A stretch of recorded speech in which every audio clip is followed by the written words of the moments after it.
Hello and welcome back. Today we are going to be doing starting steps / first 50 as the Sultanate of Delhi, which is one of the strongest starts in the game, but also has a little bit of a difficult start with its situation, the fall of Delhi, really kind of putting them against the wall. And I think if you just kind of play it normally, it's actually extraordinarily hard. So we are going to be walking our way through that situation / the start for the Sultanate of Delhi. Now, they have a bunch of content that's pretty solid, but it is notable that they have privileges, estate privileges, and policies / laws that are not visible here, that are extraordinarily strong. We're going to show them throughout, but just to kind of recap them quickly, you get 10% tax efficiency, 10% burghers max tax, and conditional peasant max tax, which is like 20+% if I recall correctly, although most of your pops will be in the dhimmi estate rather than the peasant estate, so it's hard to evaluate that. But coming on up, what they get plus 50% culture capacity, going to be very nice for the varied cultures they have of really high pop groups,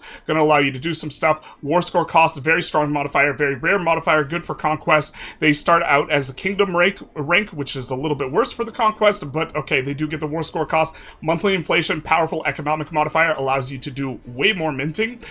They get a less antagonism received.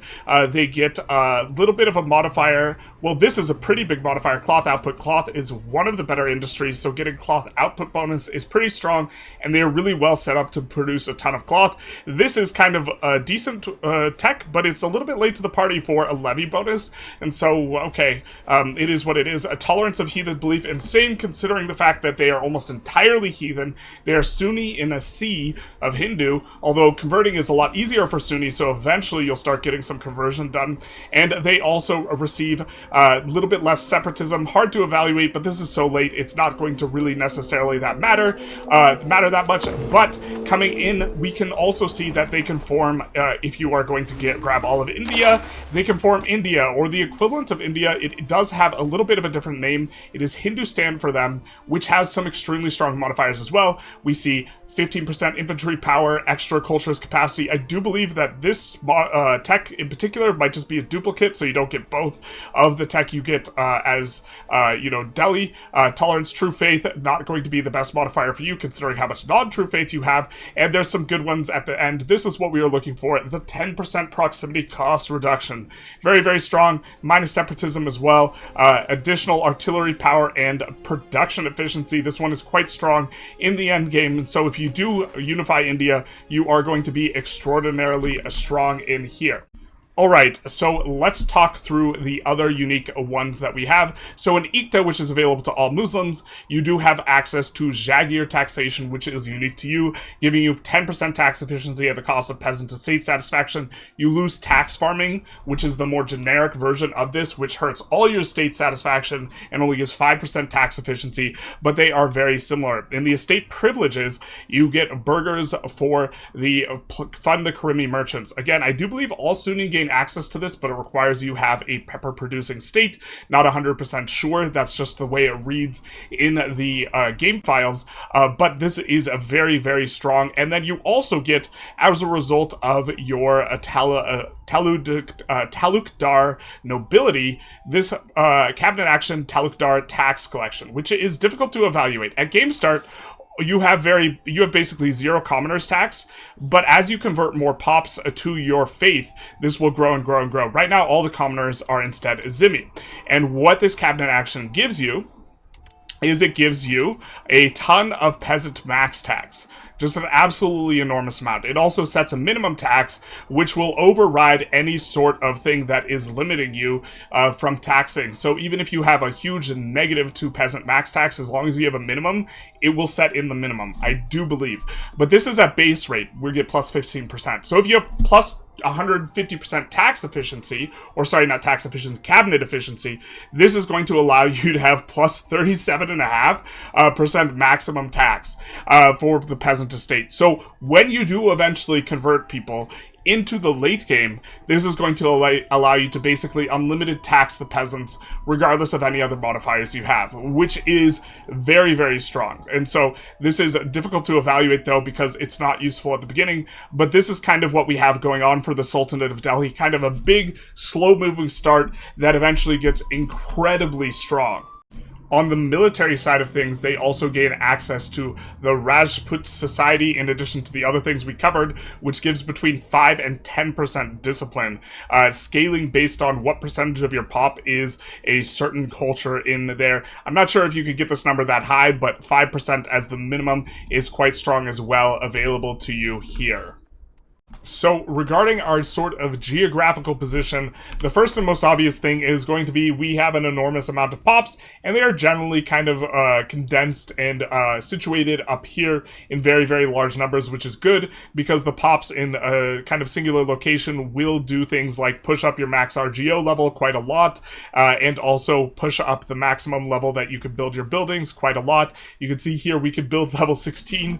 12 of this comes from pops, and this isn't just like this location. This is like all of our locations, really allowing for a huge bursting economy. And then you'll also notice a bunch of this stuff is overpopulated. That is kind of the norm, and not only is it overpopulated, it is overpopulated by a disgusting amount. The pop capacity of this location is, survey says, 30,000. There's 350,000 people there, so that is never getting solved. Some of these places will have solvable pop cap issues or solvable pop cap situations, where you will have, a cap of 65,000, and so upgrading this to a more urban area will get rid of it. In particular, that's because a lot of this is a desert in terms of what we have going on here, and also hot, arid, so you will not be benefiting as much from increased pop capacity like you will with subtropical, which gives plus 100% pop capacity. So really kind of a sharp dividing line. Kind of interesting play patterns too, where in theory you might actually want to let Shagtai take a bunch of slaves in this location to bring them over here, because you couldn't have your pops growing anyways, right? Because you have 350,000 when the pop capacity is 30,000. So you have some weird things going on with the pops, and also you have a enormous sort of reason to have a bunch of pops here, because not only do you have that, you also have the farmlands, which have the highest base pop capacity, and you have this massive farmland scrum, which is going to give a ton of pop capacity, but also a ton of development, especially considering it's also all on top of rivers, and rivers do give if we look at the development map mode, they also give the river flowing through bonus, which gives additional development. And so all of this together is going to be quite a lot. You are going to get these really tall, big urban sprawls in here. Kind of looking through some of the more terrain features, we have mostly flatland. And you will notice this is the case with all India. There's kind of two veins that go through India. There's a vein through here, by which you can project control, and there's a vein through here, by which you can project control. Forest is a little bit rough to move through. It is 25% proximity impact, but jungle is apocalyptic to move through because it's 50% proximity impact. So your ability to project control through the jungle is real bad. And because of that, we have like two veins. It's probably the case that we want our capital somewhere on the crossroad of these two veins, where we will project down into the south and into the east, and it will probably be someplace where we want to put it on a river, like maybe this location. I'm not sure the exact location that is like most optimal here, but it is going to be somewhere in here, close to the starting capital, although our capital will initially by event get moved to Delhi, and we'll take that event choice because the alternative is kind of a little bit annoying. As far as resources go, we have real good resources. We have really good resources, and our resources are pretty good.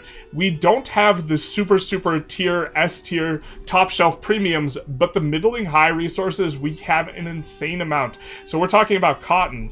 We're talking about having the silk.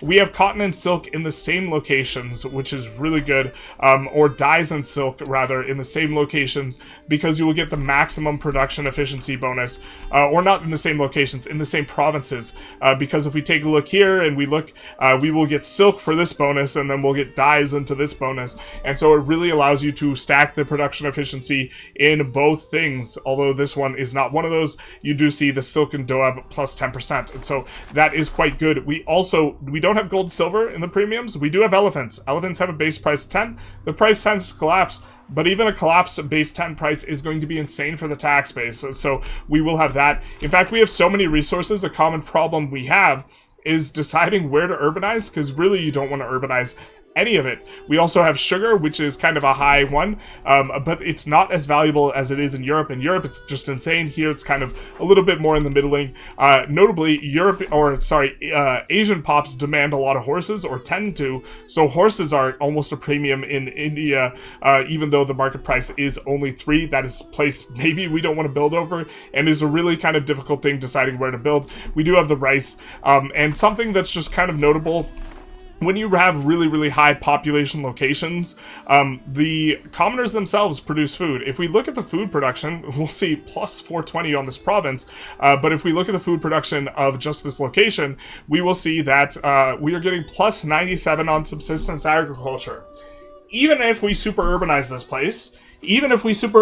place, what's going to happen is we are still going to have quite a lot of subsistence agriculture. So you could actually really urbanize lots and lots of India because you have so many pops, because even when you turn 40,000 of these guys into burghers, you're still going to have 80,000 peasants, which are going to producing a ton of food. Food effectively buys you urbanization, and by virtue of having so many pops, you get to have more urbanization, this type of thing. And so even though we have tons of really good resources, we're going to be building over them. It is going to be a thing, and it's going to feel really bad, and by really bad, I mean really good. Also, sturdy grains is a bit of a weird one because our pops demand them in really high numbers.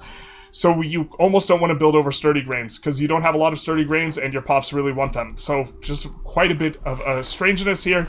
But the kind of TLDR is that the resources are really, really good. They're not like a top shelf, S tier, slam dunk good, but it's really good in a really condensed area, and you can just build this absolutely mega urban sprawl from here. And so maybe not so good from a rural. This resource is really good. We're exporting a ton of silver. The silver itself is worth a lot. But it's really good from we have a really high top end with all of our production efficiency and all this type of stuff, and we have a ton of pops, so we're just going to go really hard and super urbanize this area. And it also has a bunch of farmlands, and so we're just going to pop off really hard because we're going to have a bunch of dev, and everything's going to be great, and we're going to be happy, and etc. Mostly etc. Kicking things off, our balance sheet is an enormous mess. The most notable thing being we start with 100% inflation. So this is going to be really bad. It's going to mean that we don't mint for forever in order to try and get out from under this. It will take us probably longer than 50 years in order to get out from under this. This is going to be a very, very significant issue. Also for us is going to be the fact that almost all of our taxes come from the dhimmi, which is very, very unique. If we max out taxes on everyone, just to kind of show where we're at with everything, you could see here the dhimmi overwhelmingly are going to be what we have available for tax. So we're going to start off just by automating all of them, and then we'll say, wait, just kidding, these commoners ain't paying us nothing. Why would we automate this? We would much rather have a satisfaction bonus from them, so we will not tax them. And then we'll say, wait, hold up, hold the phone. These guys aren't paying us nothing, so we will go for the minimum on them as well. The burghers are kind of give us some money, and the Umara also kind of give us some money, but there will be an eventual awkward point, because the dhimmi are all the pops that are of the Hindu religion. As we convert people to Sunni, it will become better and better to tax the commoners, and better to tax just everyone else in general who's not the dhimmi. And so this will create an awkward tension or bridge point where eventually you want to start taxing the commoners, but it's still not going to be all of that great. Also, you can notice here, we are paying quite a bit on fort maintenance, and we are paying quite a bit on army maintenance. Let's handle some of that there.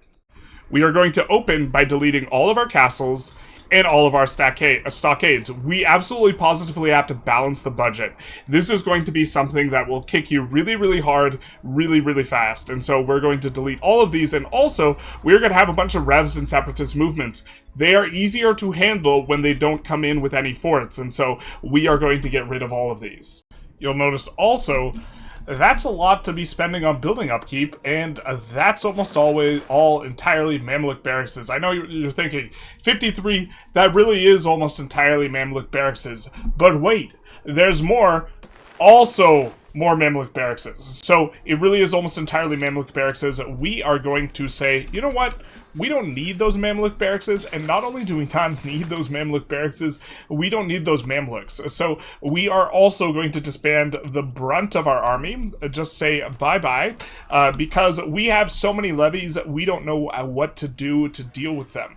What we are going to do is, there are a couple Mamluk barracks, I believe there's a couple in here in Delhi. We are going to have those active, and that is it. And then we probably only need one. We'll see if that's enough to support this, and by this I mean half of this. And so we will delete most of these. We will then, for the crown power bonus, we will then be putting our ruler in charge here. By putting our ruler in charge, we will gain 25% crown power bonus, and then also on our cabinet, we will do the same thing where we will add our progeny, our kin, who are much less crazy than us, into here as well. And for our cabinet actions, we are going to go for strengthen government and also for stabilize country. It is notable that these guys' stats re-roll, so if you did want to re-roll for better stat lines, this type of thing, this is something that you could do. So for laws, it seems important that you do this before you unpause, otherwise they get way more expensive to put in. We did take a quick little restart there as a result of this, but we are going to want to put in religious teachings. We are also going to want to put in regulated export here for the trade efficiency. We are going to be going for here the allow slave religion because we want to gain progress towards humanist. And so we want to put that in. And then we are going to here want to put in common language. We do want to progress towards free subjects. Serfdom, generally speaking, will be giving us ability to tax peasants. Often this is a really, really good thing, but often it's just not worth it to go because of the concessions you need to make to the peasants' state satisfaction here. Right now, the peasants don't give us any money, so to some extent, who cares? But also, we are going to struggle with prosperity, as we have mentioned before, and so it would be nice to be getting that from free subjects so that we can handle the prosperity. And we don't mind getting minus peasant tax, like, at all, because when the peasants eventually become taxation relevant, we will have that cabinet action to be able to tax them a whole bunch. We will also go for the trade efficiency here, and that will be all of our laws. For the tax here, we will be going for, not Age of Renaissance, well, we will be, but that'll be next age. We are going to be beelining this unemployed slave promotion, because some locations, which we will show one in just a second, start with entirely slaves. We'll go for this, and then after this, if we need Diplo capacity, we'll go for it, but other than that, we will probably start pushing Age 2 techs for at least a little bit. But we have locations such as this silver mine. Man, boy, do we love silver. And we would love to, you know, build a bailiff here and be able to gain some semblance of control here, because we start with 5, right? Well, here's the problem. There is one peasant here, and there is 75,000 slaves here. So we would prefer to have more not slaves as much as we like them, and so that is why we are going to be pushing for that immediately. Regarding our spend, there's kind of an important detail here, which is, okay, it looks like you can make a lot of money here on the Tailors Guild, so why don't we just invest a bunch, get the economy snowball, and start going? Well, this is going to be way worse than it is on normal runs for a variety of reasons. One, we have 100% inflation. So this 12.5 is really 6.25, right? Because per ducat, everything's going to be half as effective as it normally is. And if you see, if we hover this, you'll see that, hey, that's ridiculously expensive, but that's with collapsed masonry price. This is because of the 100% inflation. So that's like thing one. Thing two, when we have the fall of Delhi, we will actually be using gold as a resource to pass through that while simultaneously reducing inflation. And so when we are reducing inflation, the gold we keep in our bank is effectively accruing value. And so any building we build has to outstrip that value accrual in terms of what it is earning. And also, with the fall of Delhi, it'll be very, very painful if we run into debt, which is a common play pattern, and it is easy to debt and death spiral as Delhi, and by keeping a big bank, we can avoid that common play pattern. And then finally, in addition, this is going to push up the tax base by 12.5. When we get the fall of Delhi, we will get minus 25% tax or minus 25% estate satisfaction, which means either we have to tax our estates into being unsatisfied and deal with revolts and deal with fallout constantly, or we have to tax our estates less. And so relative to a normal run, we will get less, significantly less of this 12.5 than we would otherwise, because we won't be able to fully tax the estates even after we hand out all the privileges. And so spending isn't as good as it looks. Eventually our capital will get moved to Delhi, so what we're going to do is we are going to build a road from Delhi on over to this urban area, which is the current capital, just to get a little bit of action there. And you can see that this is actually an interesting thing. The roads take different paths depending on where you're building from. We want the eventual build from Saptagram, I think, or we want the current build from Saptagram here, just to make Delhi as profitable or as good as possible. And even though this is going to be less valuable than it looks, we are still going to build a couple of them. We're still going to build a couple of them, but not too much, not a lot, and you want to float a decent amount of ducats all throughout, just to make your play patterns overall easier. Eventually, we are going to want to address control by building bailiffs, but currently, most of our population overwhelmingly is up here, and so building, getting control to these areas will help with the crown power quite a bit. So regarding our internal political setup, we have a couple of interesting characteristics. We start with 2 reforms, neither of which we really want to slot out. We could slot this one out and then slot it back in, but I'm not sure it's worth the stab hit, and certainly it's not worth the stab hit considering we're at minus 39. So we don't have much to work with up there. We don't have any really bad privileges that we need to get rid of ASAP, other than maybe communal lands or some of these other ones, like partial yield. But we can get rid of those later. We don't want to take the stab hit. In particular, of note, though, we do have the Dharmic Dhimmi communities, which gives us a minus 10% unrest, which is something we're interested in right now, but also minus 100% conversion speed. So we're not going to be converting nothing. And so it also gives us tolerance of heathen beliefs, which is going to be nice because we need tolerance because all of our pop is Hindu.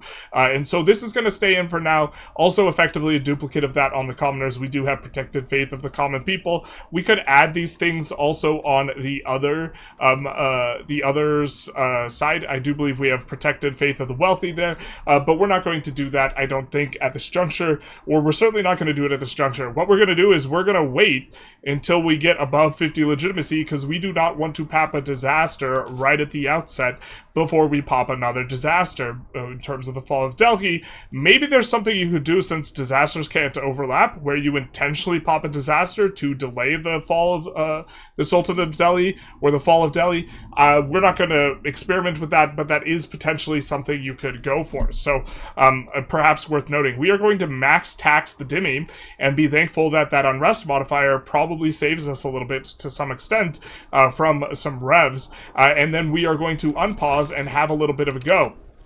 And our main idea here is we want our legitimacy to recover before we start handing out estate privileges. These guys will get really upset with us. Maybe we can hand out 1 estate privilege. We do have a mad Sultan of Delhi in the wheels, or holding the reins, or holding the wheels, or holding his brains because he's mad. And so this is going to continue on, and we will take a look at the first of the month what our crown power is. Wow, we actually have 29% crown power. That's crazy. These interventions are just really, really effective. We get stretching the reins of power. This guy is going to be, you know, he's gonna have to somehow deal with all this, right? So we will weather the storm, and we will get the dissolution of Delhi disaster in just a moment here. I'm shocked that we could get 29% crown power just with these modifiers. But okay, the worst is yet to come, and here it just pops. I mean, we don't normally get a pop right at the start. But we do get the situation. Sorry, this is a situation, not a disaster. So we do still want to avoid the succession crisis disaster. With this, we are going to not spend anything. If we pop this, we are just going to re-roll the run. And to some extent, actually, let's just do this to smooth things out a little bit. I do think spending a little bit less makes sense. With the worst is yet to come, though, we get this liberty disaster on all of our current subjects. Our plan was always to release some subjects, so let us release a few subjects and then kind of explain why we're doing that. Actually, I just wanted to draw attention to this first because I think we clicked through it.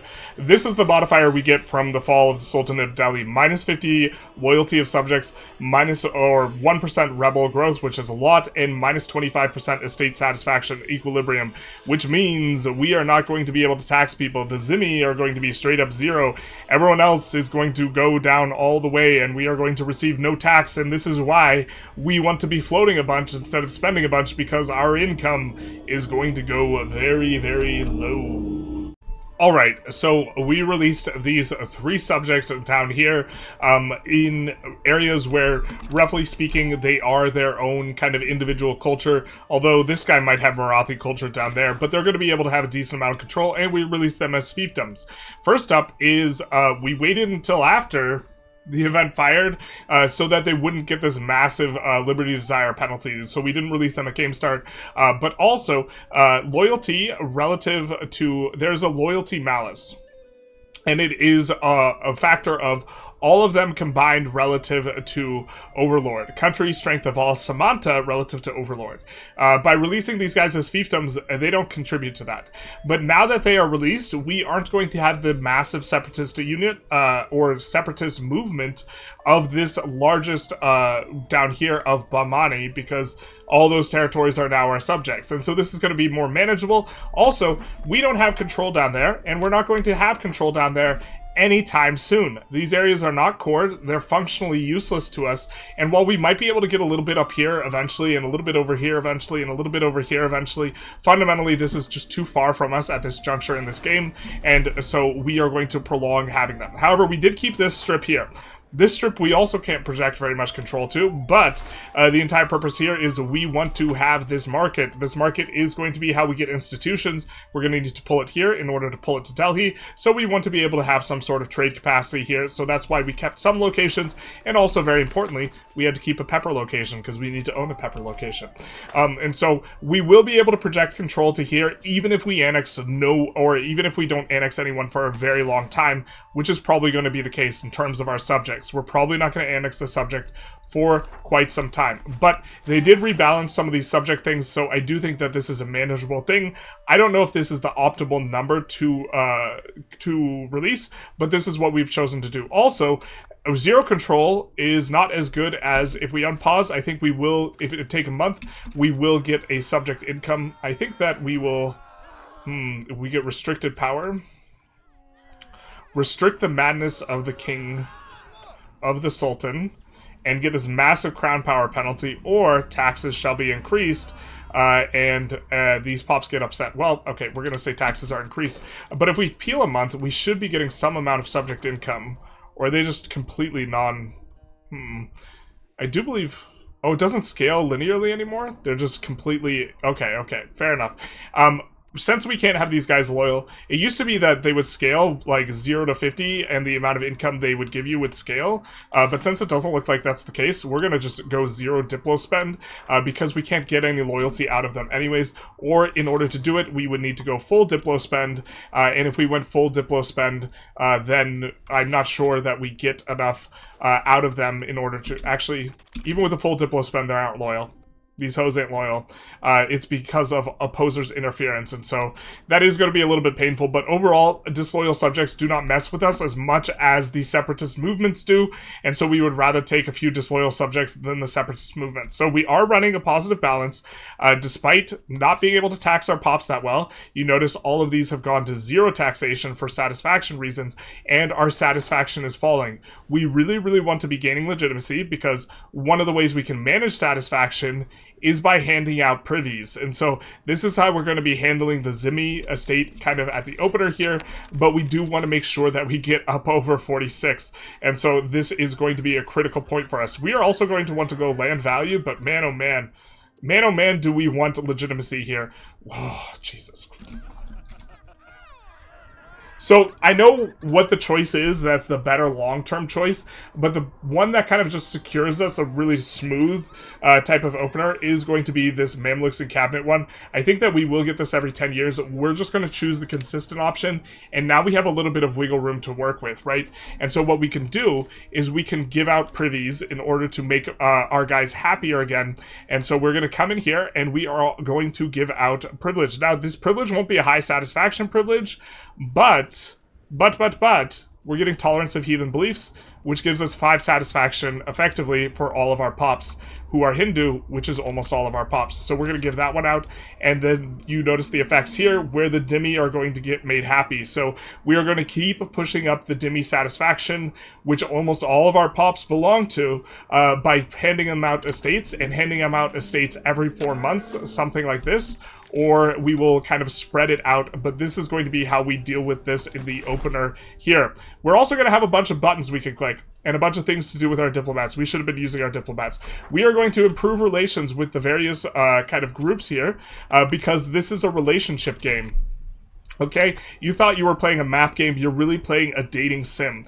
You need to get everyone happy with you in order to get support for this, because we will have all these parties that support us in blue, all these ones that like semi-oppose us in...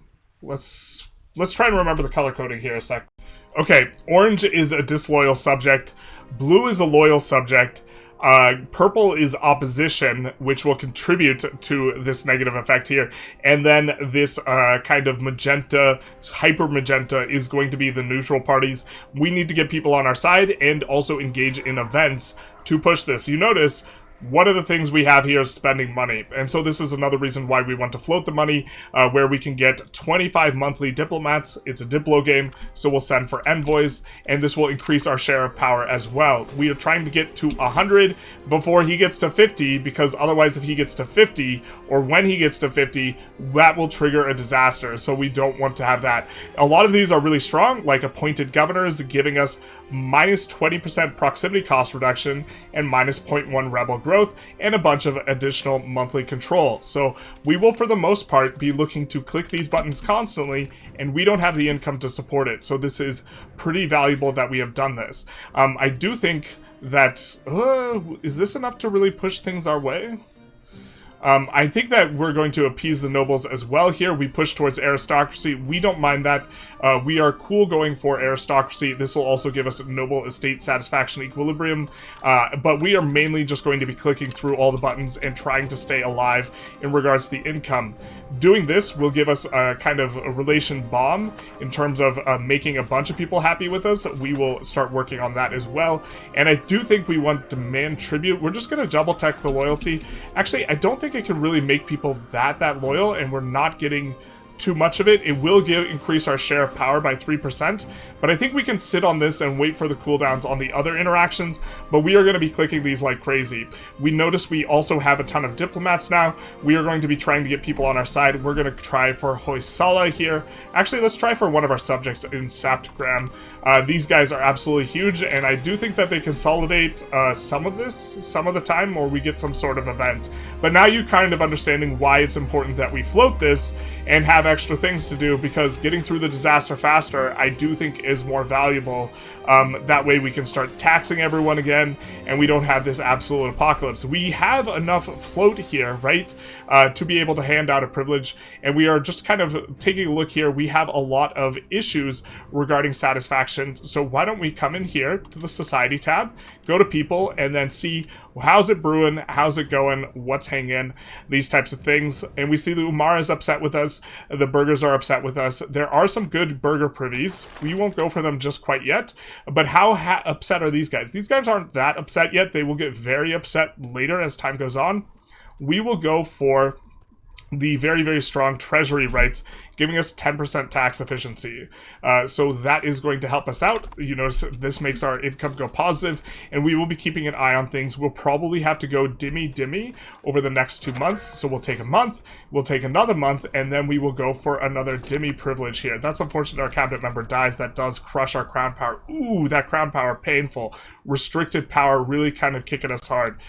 We are trending towards 2, but if every few months we throw in one of these, we will be able to support this. And almost all of our money is coming from these guys, and so this is going to allow us to kind of keep it up. I think our next privilege is going to be going to the Umara. Look to get them happy. You notice we are trending towards 5.2. They are 82 ducats of our income, right? Almost no one else is giving us any sort of income, any sort of thing going on, but we are able to keep them happy by keeping on tossing them privies. And so we will continue like this. I think that for the clergy, we will look to put in one or two, probably go for the centralization one. Eventually, we are going to want to push centralization, but we're going to want to resolve kind of some of the stab and legitimacy issues first, and we are not really going to be spending too much.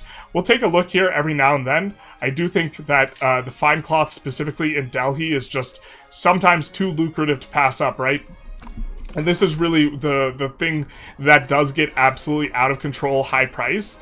If we look at a price difference, and we can see that some of these will be really expensive. Ooh, even this is really, really high price. We could probably check out and see if there are any spices as well. That's probably worth doing. But this is going to be worth doing, at least right now. It is 66. We're going to throw in a couple of these, and we will be getting an event shortly where we move it to Delhi. We get a tomb for Sultanate Muhammad. This is kind of an interesting one, a unique building. It's an Indian tomb. It's super worth. It will give max control to a singular location of +10, which is absolutely insane. We can click on this and see where that location is. That is going to be a nice one. Also, really nice that our Sultan dies. That's actually fantastic for us because there's some really nasty events, and it's in a city. This is really good, but notice this costs gold. We will put that guy in charge of our new army here.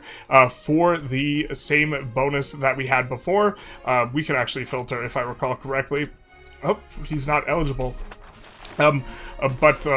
Yeah, we wanted that crown power bonus there. So here we get an Ibn Battuta event. We get to decide where he's going and what bonuses may go to places on his route. Building bonuses, we can get trade efficiency bonuses. I don't really know all the best choices here. It is a little bit of an interesting flavor. We can send him straight on his way. We'll go to Angkor for building bonuses, whatever that might mean. And we are waiting another tick. We do have a ruler. We want that ruler to get married and start doing some stuff. We don't mind losing some prestige. We don't want to lose the satisfaction, though. And something that is on our radar here is we cannot do a royal marriage right now. And so we are probably going to marry a lowborn. That costs us 5 legitimacy, and this is one of our most precious and pressured resources right now. Look at this, minus 26.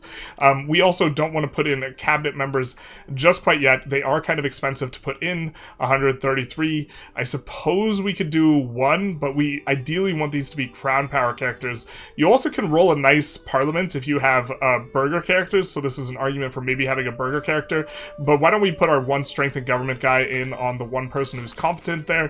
That will be nice for us, and we can continue to spend this legitimacy as time goes on here. So I think that the lowest satisfaction is in fact these guys. We are going to look to juggle the satisfaction up. They don't get they don't get any satisfaction equilibrium from there. We will get a better parliament a little bit if we get holy men in administration, but I'm not sure how many buttons we're clicking with these guys. Let's go for the increased stability investment. This will help us out at this point in time. So that'll be nice for us.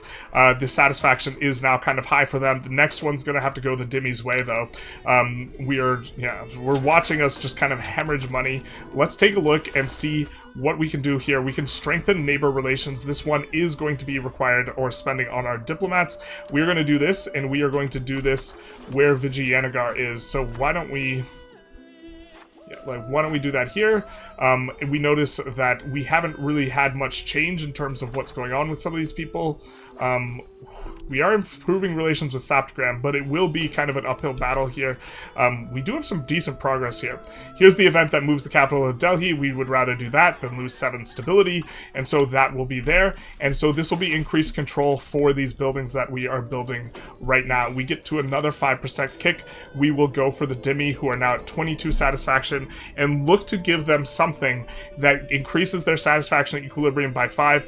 Don't want to give them the lighter taxation though, because we do long-term want them to be a source of taxation. We could go culture's capacity. Maybe let's take a look at... I think we want a +5, so let's go for the demi-allowed cabinet and the progress towards humanist, which is going to be nice as well because that will stop our trend towards humanist, or won't it? We have something else ticking in that's going to stop our trend towards spiritualist rather, and so that'll be good for us. So for the Fall of Delhi situation, we do get Mabar flipping our way. This is going to be good for us. We also get this event where we have some kind of nasty things going on. -20 stab. We're not going to click that button, and so we're going to have to get -5 share of power back to the beach. We will be down to 8, so pretty much even Steven, but we will get some satisfaction on the Umara, but it really, you can tell that it feels like we're really having to juggle the satisfaction and this type of stuff. I think that the lightened burden for 10 years on a singular location is not too big a deal, and we would generally like to have 2.5 stab here. And so that is going to flow our way. And again, this is going to be like the play pattern, and we're not going to talk through every single one of these, but we're going to just kind of like look at satisfaction here. We're going to look at who's rebelling, who's potentially rebelling, and then we're going to look to throw them a bone in order to stop them from rebelling. Like here, even though they're already happy, the Umara is kind of a little bit of a problem. And so we could even think of handing them something. In particular, the protected faith of the elites is maybe one we'd want to go, but we would never be able to unslot that, so we wouldn't be able to get the discipline from converting people, or it would be quite some time to be able to unslot that because of the political power here.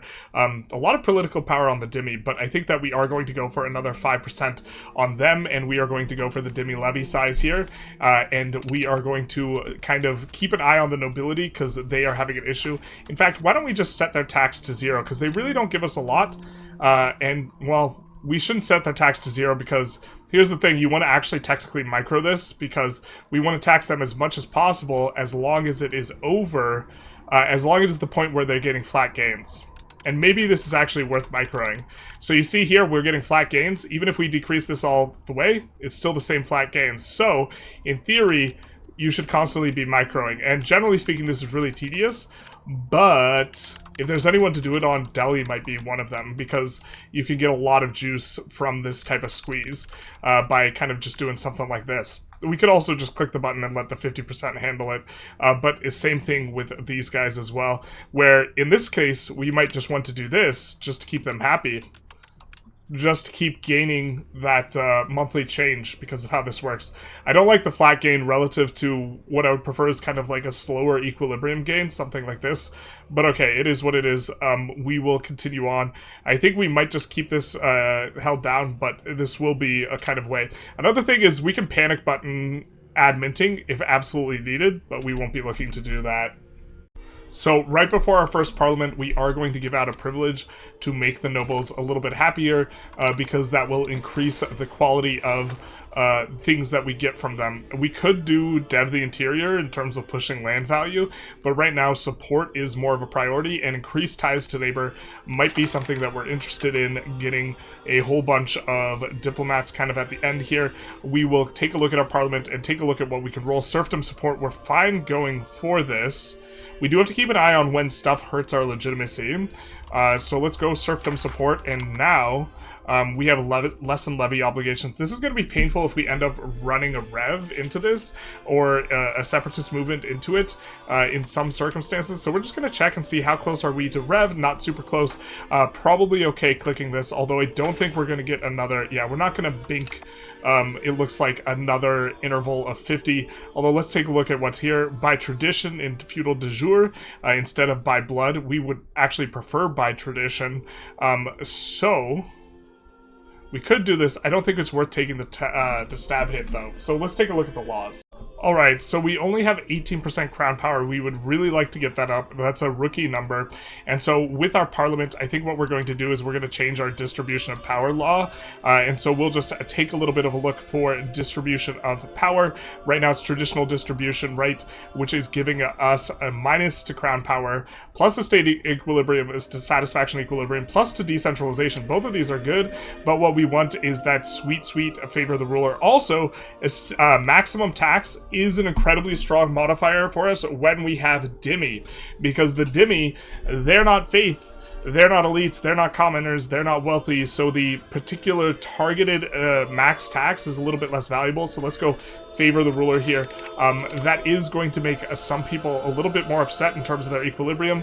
We will continue to tax the Dhimmi as much as possible to try and, you know, stay afloat here. We're trying to, like, minimize losses and also trying to maintain the minting gain. And then there's not a whole lot more we could do. We could hope for a really good event here, but it's unlikely that we get it. We are making sure we stay above 50 stabs so we don't roll a disaster. This is one of the ways in which we can maybe gain enough support, but we're going to need at least one more good event here, and that's not the way you roll it. To be fair, 16 gold to maybe get another roll is going to be something that we are interested in, but we are going to continue to get a lot of these events. And here we get, I think this is one of the things we can roll. We have this huge legitimacy and 12 stab hit, and we just auto fail, or we get a civil war. And so these civil wars are going to be quite common. This is going to be a little bit of a painful thing, but we have more than enough troops to deal with this, and this is a relatively small one. Let's get these guys out of here. We don't actually want to fight with this unit, at least right now. In fact, this could just be one unit, so let's just continue to consolidate this down until it's just nothingness. And then, yikes. And then we will go and deal with these guys the only way we know how, the way of the blood. Blood for our enemies. Sorry, blood for us. Our enemies will get nothing in return. Wait, something like that. So I think what's worth noting here that these separatist things are a much bigger pain in the ass if you have a bunch of forts all over the place. And so that is a big deal. That is also a big deal. We gained some support, and we can choose another law to change, or we can choose going for the diplomats. Now, the diplomats, again, are giving us this interaction. I think this interaction is worth using until you exhaust it, especially when it's on a bunch of different little guys. We haven't made any progress in terms of people supporting us, but we're also pretty shallow into this situation, and so we can change another law. What we can go for is something like changing off of same religion into something a little bit more humanisty, and that will stop the humanist trend or the trend against humanists right in its tracks. I do think that this is something that's worth maybe doing a little bit early, so let's go for that, and we will change not our censorship, but the air religion law instead here. Currently, it is same religion. This is giving us progress towards spiritualist, and if we get off of this to any religion, it will give us a progress towards humanist a little bit, and with that, we will be able to, you know, comfortably maintain what we have in terms of this, which is giving us tolerance of heathens, which is an important modifier here. We are at the 55 mark, and so we want to give out some stuff. These guys are a little bit upset, and so it is... No, that civil war has been put down. It's maybe worth checking who is actually more upset with us in terms of our civil wars. We do see Hindi zealots. I don't think that these are religious rebels, so I think that this is just, this is not this estate, but rather the Dhimmi estate. And so what we will do is we will come in and we will give the Dhimmi another privilege, although eventually we are going to start running out of privileges we can give them that they meaningfully want and care about, but this will allow us to keep their satisfaction high, as we've been doing, while simultaneously putting us in a better position to just constantly tax them as much as possible. Even if we tax any of these guys as much as possible, they're not going to give us anywhere near as much as the Dhimmi are here. We are starting to somewhat equalize on the money as well, which we want to make sure that we have a big buffer, so we don't want to go too crazy with the building, but this is something we want to at least consider from time to time, whether or not we want to start building a little bit more than we are. So we roll the Age of Renaissance. There is maybe something interesting about stacking war score costs, because we do have a 5% modifier ourselves. It effectively is worth more than it would be otherwise, but I still think we're going to go for the good old, reliable administrative focus here. Also, we are starting to add some Diplo spending. We are starting to equalize a little bit. An important thing to note is that really apocalyptically bad is negative stability for estate satisfaction equilibrium. As we get out of negative stab, we get a little bit more to work with. We are starting to equalize on some things. You notice these guys are starting to have decent equilibriums that are working out, and we are starting to add a bunch of privileges, add more privileges, starting to get to the point where we can float more legitimacy. The legitimacy is going to help with crown power. It's going to help with the leave rebels threshold modifier. A whole bunch of stuff. Things are coming up quite nicely in this regard, and so this is going to be pretty nice. And so I think we can afford this extra Diplo spending, which incidentally will help the loyalty of some of our guys, and by help I mean do absolutely nothing because they're so disloyal it doesn't matter. For our technology, speaking of disloyalty, what we will do is we will put into the queue a couple of things. In particular, we want to go for the subject opinion modifiers here. And so we will go for that. Man, they keep rearranging this tree. No, okay, there it is.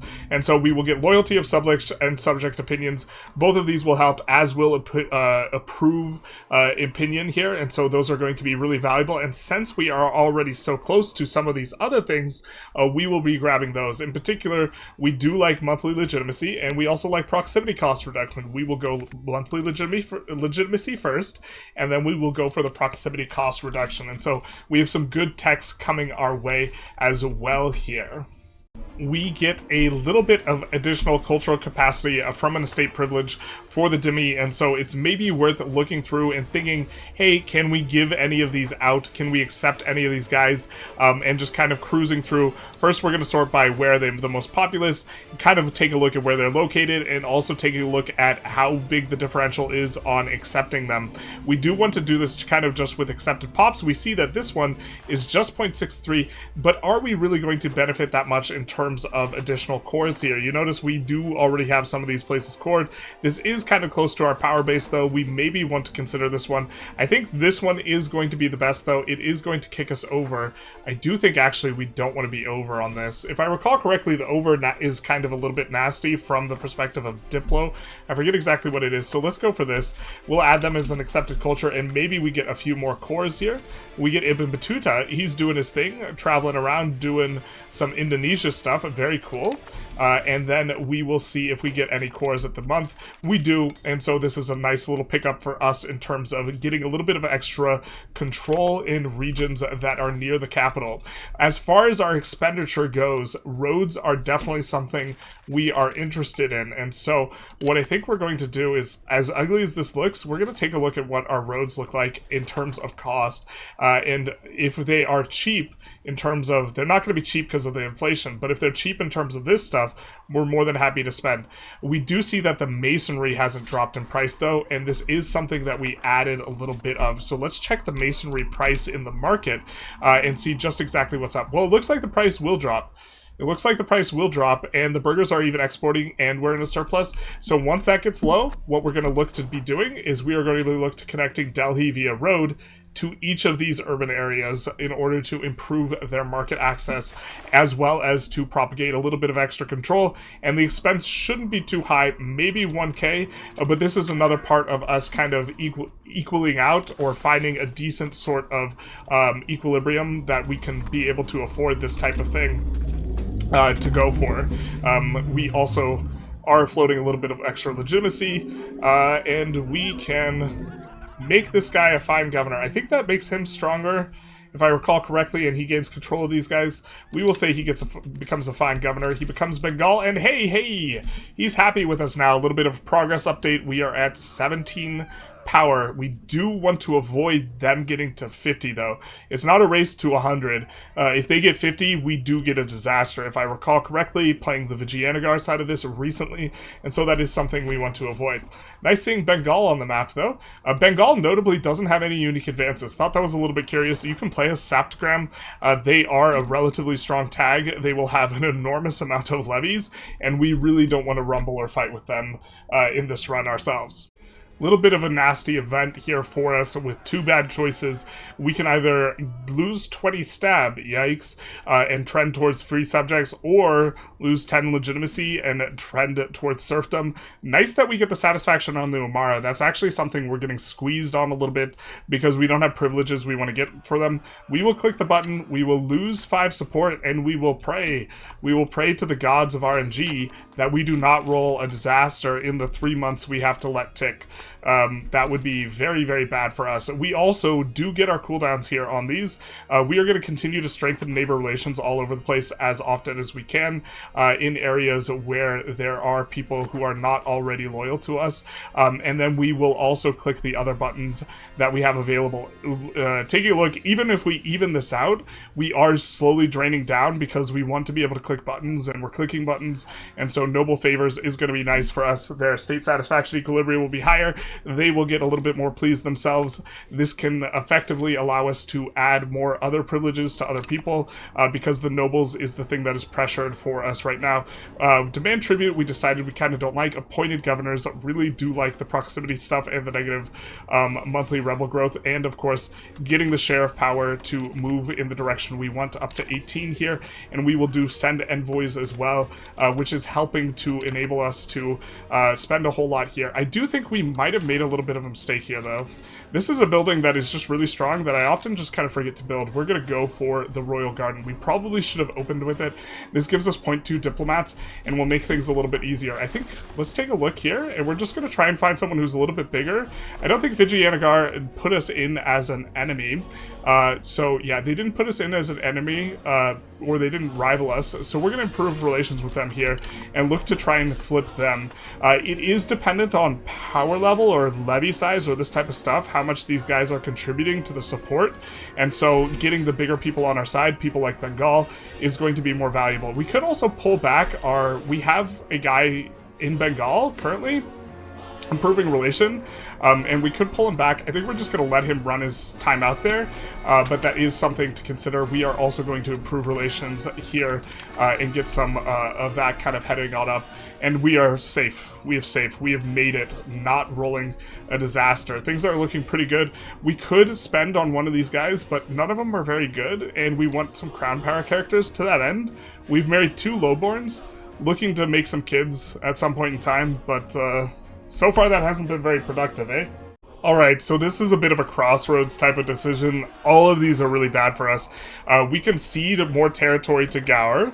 They are asking for it, they're demanding it, and we will lose 25 legitimacy. Yikes. This puts us in rolling maybe 18 times at 1%, which is a pretty good way to hit a disaster. If we hit a disaster and layer it with the fall of Delhi, we will basically have no satisfaction ever, and we will have constant rebellions. So that's thing one.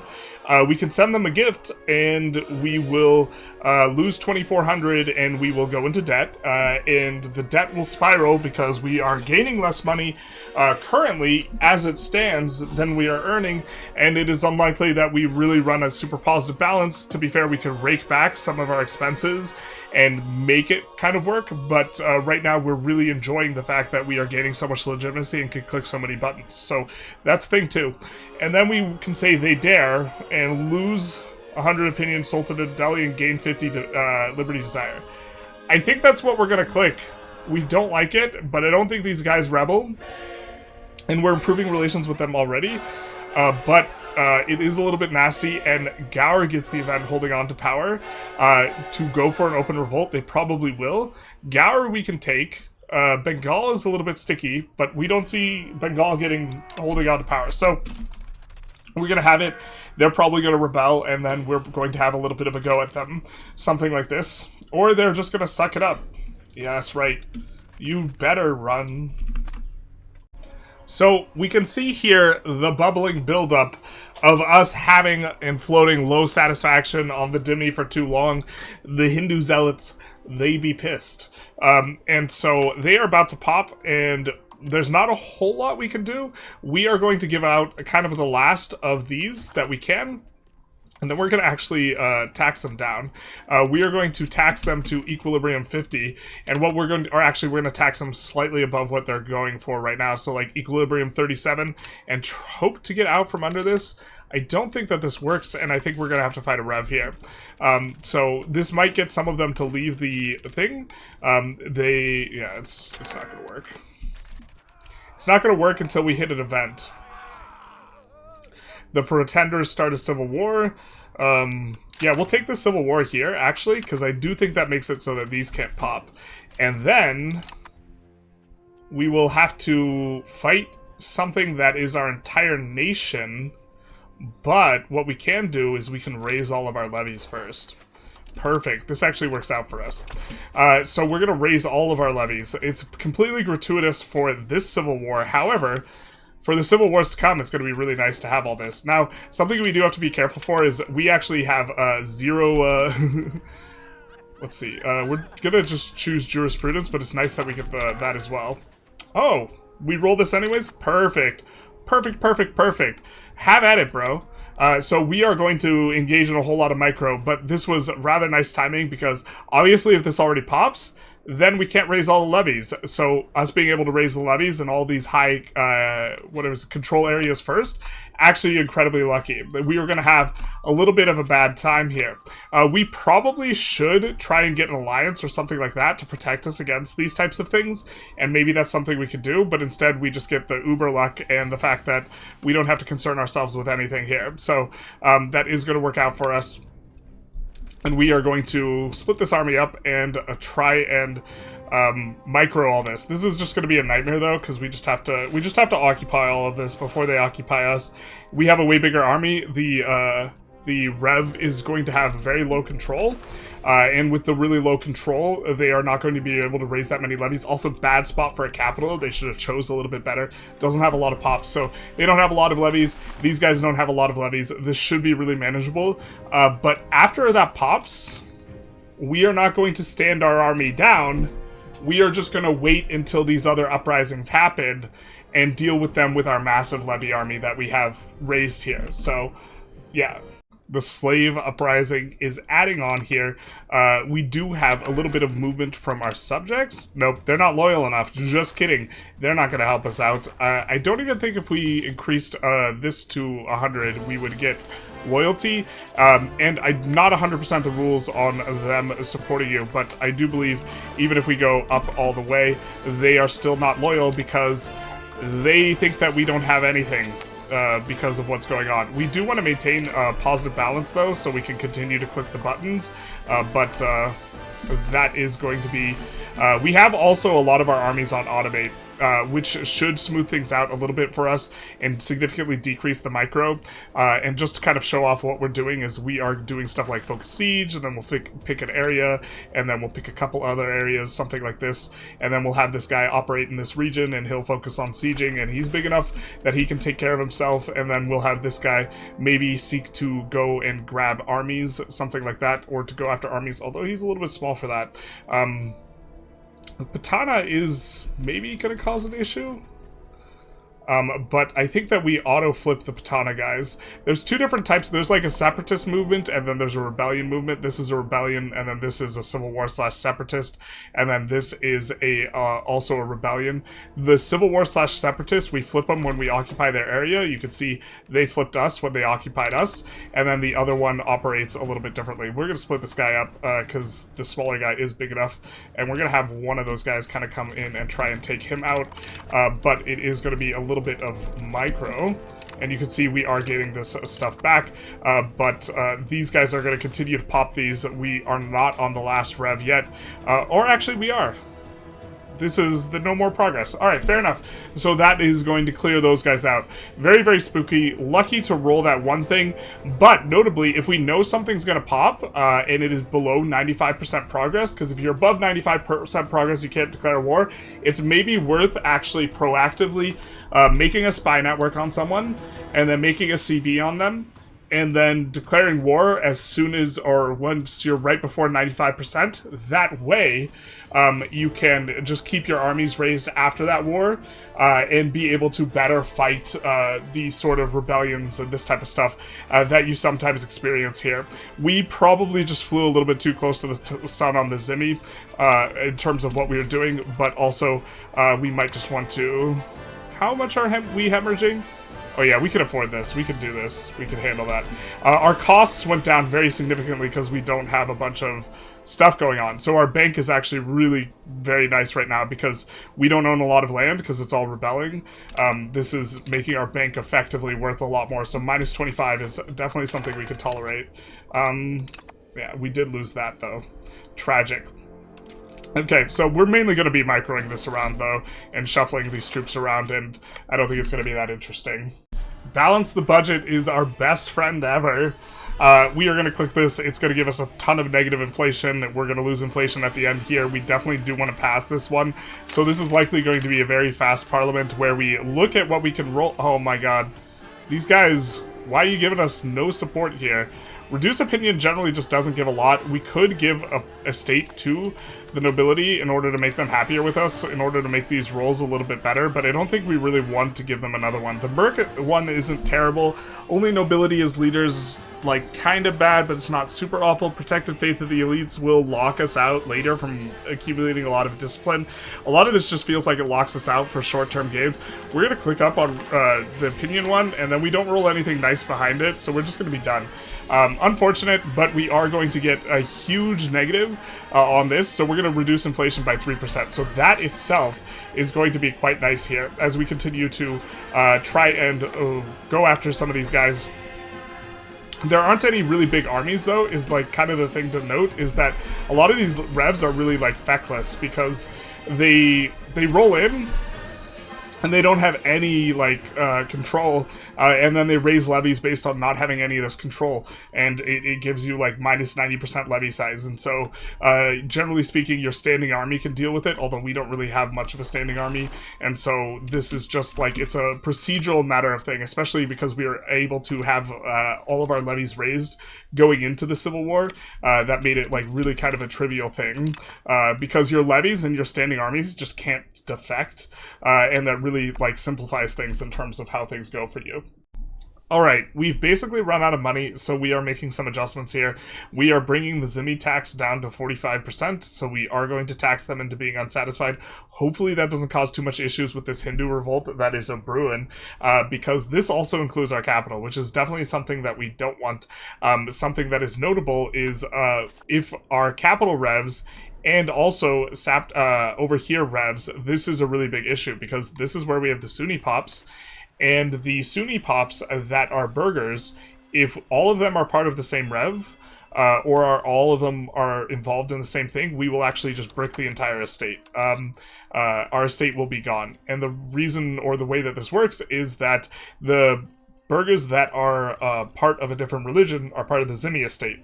You need members of an estate, otherwise the guys will not exist. And so if we take a look at these guys and we see how many people there are, it's going to be relatively low. If we can... Sorry, we don't look through there, we look through here, we will see that we really don't have that many burghers. It's only 33,000, and that's because of these, all of them are Sunni. So we have to make sure that not all of these pops are part of the same rev, and so this is going to be something that we keep an eye on, because this could go really south really quickly, and so we want to comfortably pop this rev without it getting too out of hand, but at the same time, we don't want to enter a death spiral of debt, because we are out of money. So we are actually going to maybe just like have an equilibrium slightly above 60 on this, run positive 4, try not to RNG too many bad events, reduce the stab slider to 0, reduce the diplo slider down some more as well, although it is notable this is reducing the diplo slider doesn't save us as much money as it looks, because you see 8.42, and then we increase it 18.93, so that's 0.5 of difference, and this is also giving us 1 or like 20% of that is we're getting an increased diplo payments by people becoming more loyal. But I think actually, let's bring this down all the way, and then we're also going to look for some allies, because if things turn really sideways, Allies are going to be useful. And also, that can be a good way to flip people. Ah, this is too many relations. This may be what we wanted to avoid, actually. Oh, we're just slightly too many relations. So we'll come over here and we'll pay maybe 5 or something like this. And I do think that'll actually help us out because, yeah, now Orissa is part of our thing. And so we will keep an eye on this. We will try and improve relations with a little bit more directly with some of these bigger guys and try and bring them into the fore. We don't want to cancel that. Are we improving? We're already working on a lot of this. I think Sind is already on our side. If I recall correctly, these guys are on the side. Trying to get some of these bigger guys that are currently not quite, you know, of our persuasion in here. And this is kind of a comfortable margin. So just a bunch of little adjustments we've made here to try and, as a consequence of kind of running out of money, that we're going to start shipping things up and tightening everything down and keeping an eye on this. Keeping an eye on that. I believe this is the first bid for power we've had here, with Malwa making a bid for independence. We notably don't have to deal with the biggest one making a bid for independence in Bamani, because we released all of what would have been Bamani. But we do have to hit this one, and the problem is when we annex them, last we checked, we do get this huge antagonism hit, which makes everyone hate us, which the entire point is to make us people not hate us. So this is a little bit unfortunate it pops at this point in time, but okay. We will say snakes all of you, and we will put down this rebellion here. We will raise the levies and do the things and put them down. Alright, so I do not know what the correct decision is here to go for. And if we go crush the revolt, we'll get a 50 antagonism hit. This will cause a coalition against us. This is not what we want. This will make things harder to go. At the same time, if we allow this guy to be as a subject and we allow him to be huge, we will have an absolutely massive penalty as it relates to loyalty for country strength of all Samantas relative to Overlord. You can see this 407. This is really big. I think this is much bigger because everyone's mobilized, this type of thing, especially Bengal. Bengal's real big. And so this might be untenable anyways, where we can't really annex these people and we need to release them and then go after them, this type of thing. And so we are faced with a choice of whether to annex Malwa and eat the coalition and put ourselves back in all of this type of regard, or to just humiliate Malwa, take some money. The war reparations will actually be quite nice because that'll be diplomacy income that does not scale up the cost of our expenses. And this is kind of the other option that we could take here. And we have, by the way, maxed out Diplo spending to minimize antagonism. I think we're going to go with the play nice option. So I think we're going to just bring this down so that we aren't hemorrhaging diplomats. And I think we're just going to not go for the annexation play. Was thinking about it, it was looking like it's too much infamy, and so we will go for the peace deal that we had kind of put in here, which the money's going to be nice too. It looks like it's actually not a lot of ducats in terms of diplomacy income. War reparations is just 1 ducat, man. Could have swung for a little bit more, but with this here, they will be a subject of ours. They are relatively friendly towards us, and they are also part of this group, so that should help our progression here for making progress on this, and so that'll be good for us at the very least. We could demand tribute, but the thing is these guys, the loyalty of subjects, they're not anywhere near loyal, because if we take a look here, oh, Malwa is a vassal. Well, that changes everything. That's so good. Maybe, actually, this is what you want to do with Bamani and this type of stuff. You put it down, you make him a vassal and this type of thing. Because these guys will be really, really powerful. Actually, these guys lost, like, look, this is gone. Where they have that massive 405. Because I guess it's maybe just when they're mobilized, it's going to be a huge factor. Maybe this button is worth clicking. So we're actually going to try the demand tribute button, as poor as we are. Maybe it's worth clicking here. Okay, so our income does go up by 9, so that's something. And then I do think it improved this. If I recall correctly, the button does do that. So it improves our share of power. And then we are now getting money from some of our subjects here. And subject income notably does not scale up our expenses, so that's kind of okay. And some of these guys have a smattering of loyalty. The thing is as soon as they mobilize, oh wait, no, here it is. The country strength of all Samanta countries relative to overlords. The second they mobilize, we will just like lose all of this income that we're generating from them. You can see the 0.45, the 0.38, but it's probably not that consequential. Look at Bengal, all thick and big like. But okay, wow, this is a nice event for us to roll as well here. I think we're just going to take the centralization, and that's going to be really, really nice for us too. Maybe I didn't read that well enough, because we saw the satisfaction of these guys take a massive hit, and we see the modifier enforced plague measures, but there has to be some other modifier here that kind of gave us that massive hit, that massive satisfaction hit. I actually think this math doesn't math looking at it, because this is 60, 65, 70, 75, 80, 85, 90, 95, right? And then the minuses are nowhere near enough to lower it to 50%, is it? I guess it is. Man, that's so uncomfortable. We are actually going to start eating some inflation in order to stabilize some positive inflation, and the reason being is that if we start taking on loans in any sort of significant amount, it's very easy to death spiral, and so we want to avoid that, and we also don't want to add a whole bunch of revs and make things really, really complicated by full taxing the dhimmi, which would be the other way to approach this. Which, to be fair, we could panic button approach it like this, especially if we have sources by which we can gain some sort of dhimmi satisfaction, but we don't have any more sources for that. We've already exhausted giving them all the privileges that are reasonable that we don't want to have to remove later. And so we are just going to have to kind of sit with this as it stands, because we have before had runs where we lost our burgers, and that is really obnoxious when that happens. And so we have to tread somewhat carefully here. Was kind of playing a little bit fast and loose before we get that first massive rev where our capital wasn't a part of it. Now we don't want to, we want to pop a very small Hindu rev in just a little bit, and then and it's getting bigger too, unfortunately, but it's pretty close to popping. So once it pops, it clears, and then these other revolutions are not anywhere near as scary, but that one is particularly nasty. We do get the thing is, like, we can't pay for these events, man. We would love to be able to pay. We would love to be able to pay for this and make progress. I think we pay for it because it's a 4%, well, it's a 3% differential, but once we are able to get this 25% satisfaction malice out of the way, things will be a lot easier. So I think we're supposed to eat it, and then the loans have begun, and so we're going to increase this up to 0.05%. Look to maintain a positive balance in the face of these loans, and maybe be able to pay the loans back later. We have this parliament where we just can't do anything, so there's nothing to really explain there.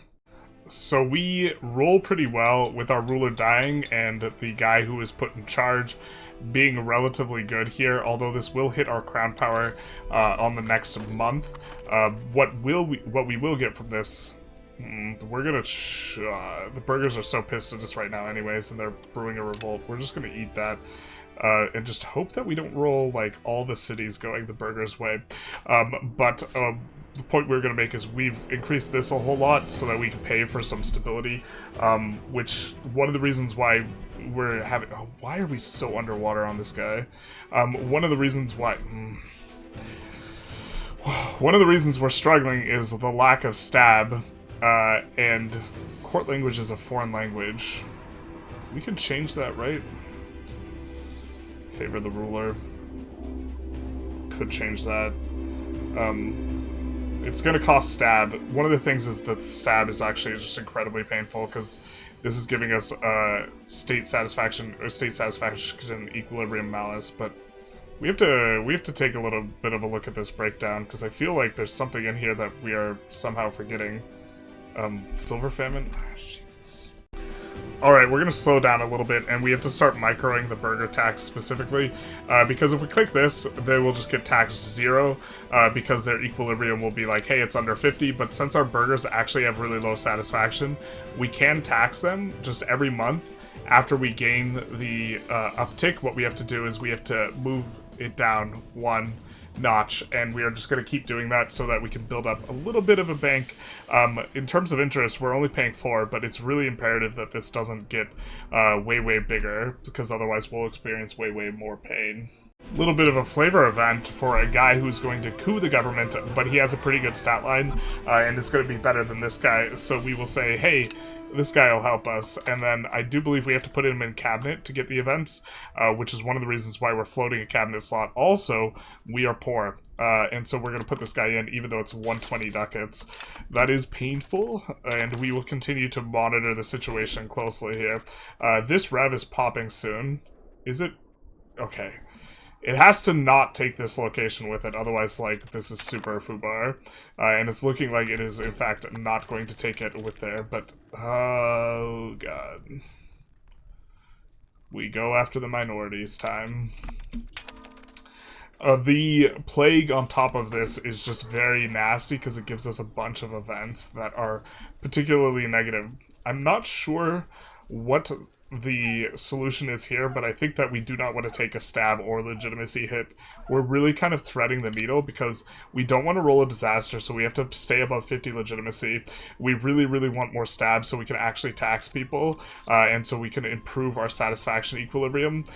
Part of the pain here does have to do with the Black Death situation, and didn't we segregate the infected? Did we not? I guess we're not going to now, considering it's almost all gone. Could have sworn we segregated the infected. In any case, something that is almost certainly worth doing, especially at the very end here, is sponsor mass forgiveness, because this gives you a ticking expense. We kind of don't want to pay that expense, but it also gives you 12 stab, and I think that that stab is going to, yeah, it almost pays for the entirety of the expense by virtue of moving all of this up, and so that's going to be useful. These guys are now gaining satisfaction, so we are less underwater. I think we can increase the taxes even a little bit, and not run into too big a problem with them, and so it ends up being kind of a wash-ish, but leaves us with a lot more stab, which is going to be better overall. Here we have forced taxation on Hindu citizens. Well, here's the thing, my guy. We cannot click that button, unfortunately, as much as we would like to. Our burgers are going to lose a bunch of satisfaction now. As much as we would like to click this button, here, we'll do this. We can't tax the burgers until their satisfaction gets up a little bit higher, but as much as we would like to click this button, if we click this button now, I guess we could save and see how it goes, but if we click this button now, we might just brick the run.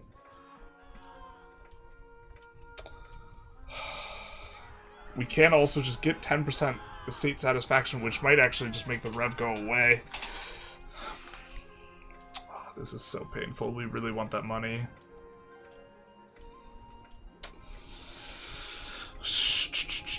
We could just save scum to see if we lose this province specifically to the rev, which would brick our estates really hard. We could see it, like, just the walls are closing in here. I think we're gonna save scum this.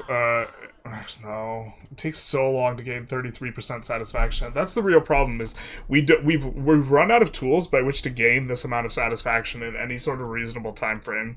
We would love the conversion to Sunni as well, but actually, this might save our cities, because as long as we have some urban area, if all of our pops are converting, like 5%, this will actually free up all of our urban areas. We just really wish we popped the rebellion first here, is the biggest thing.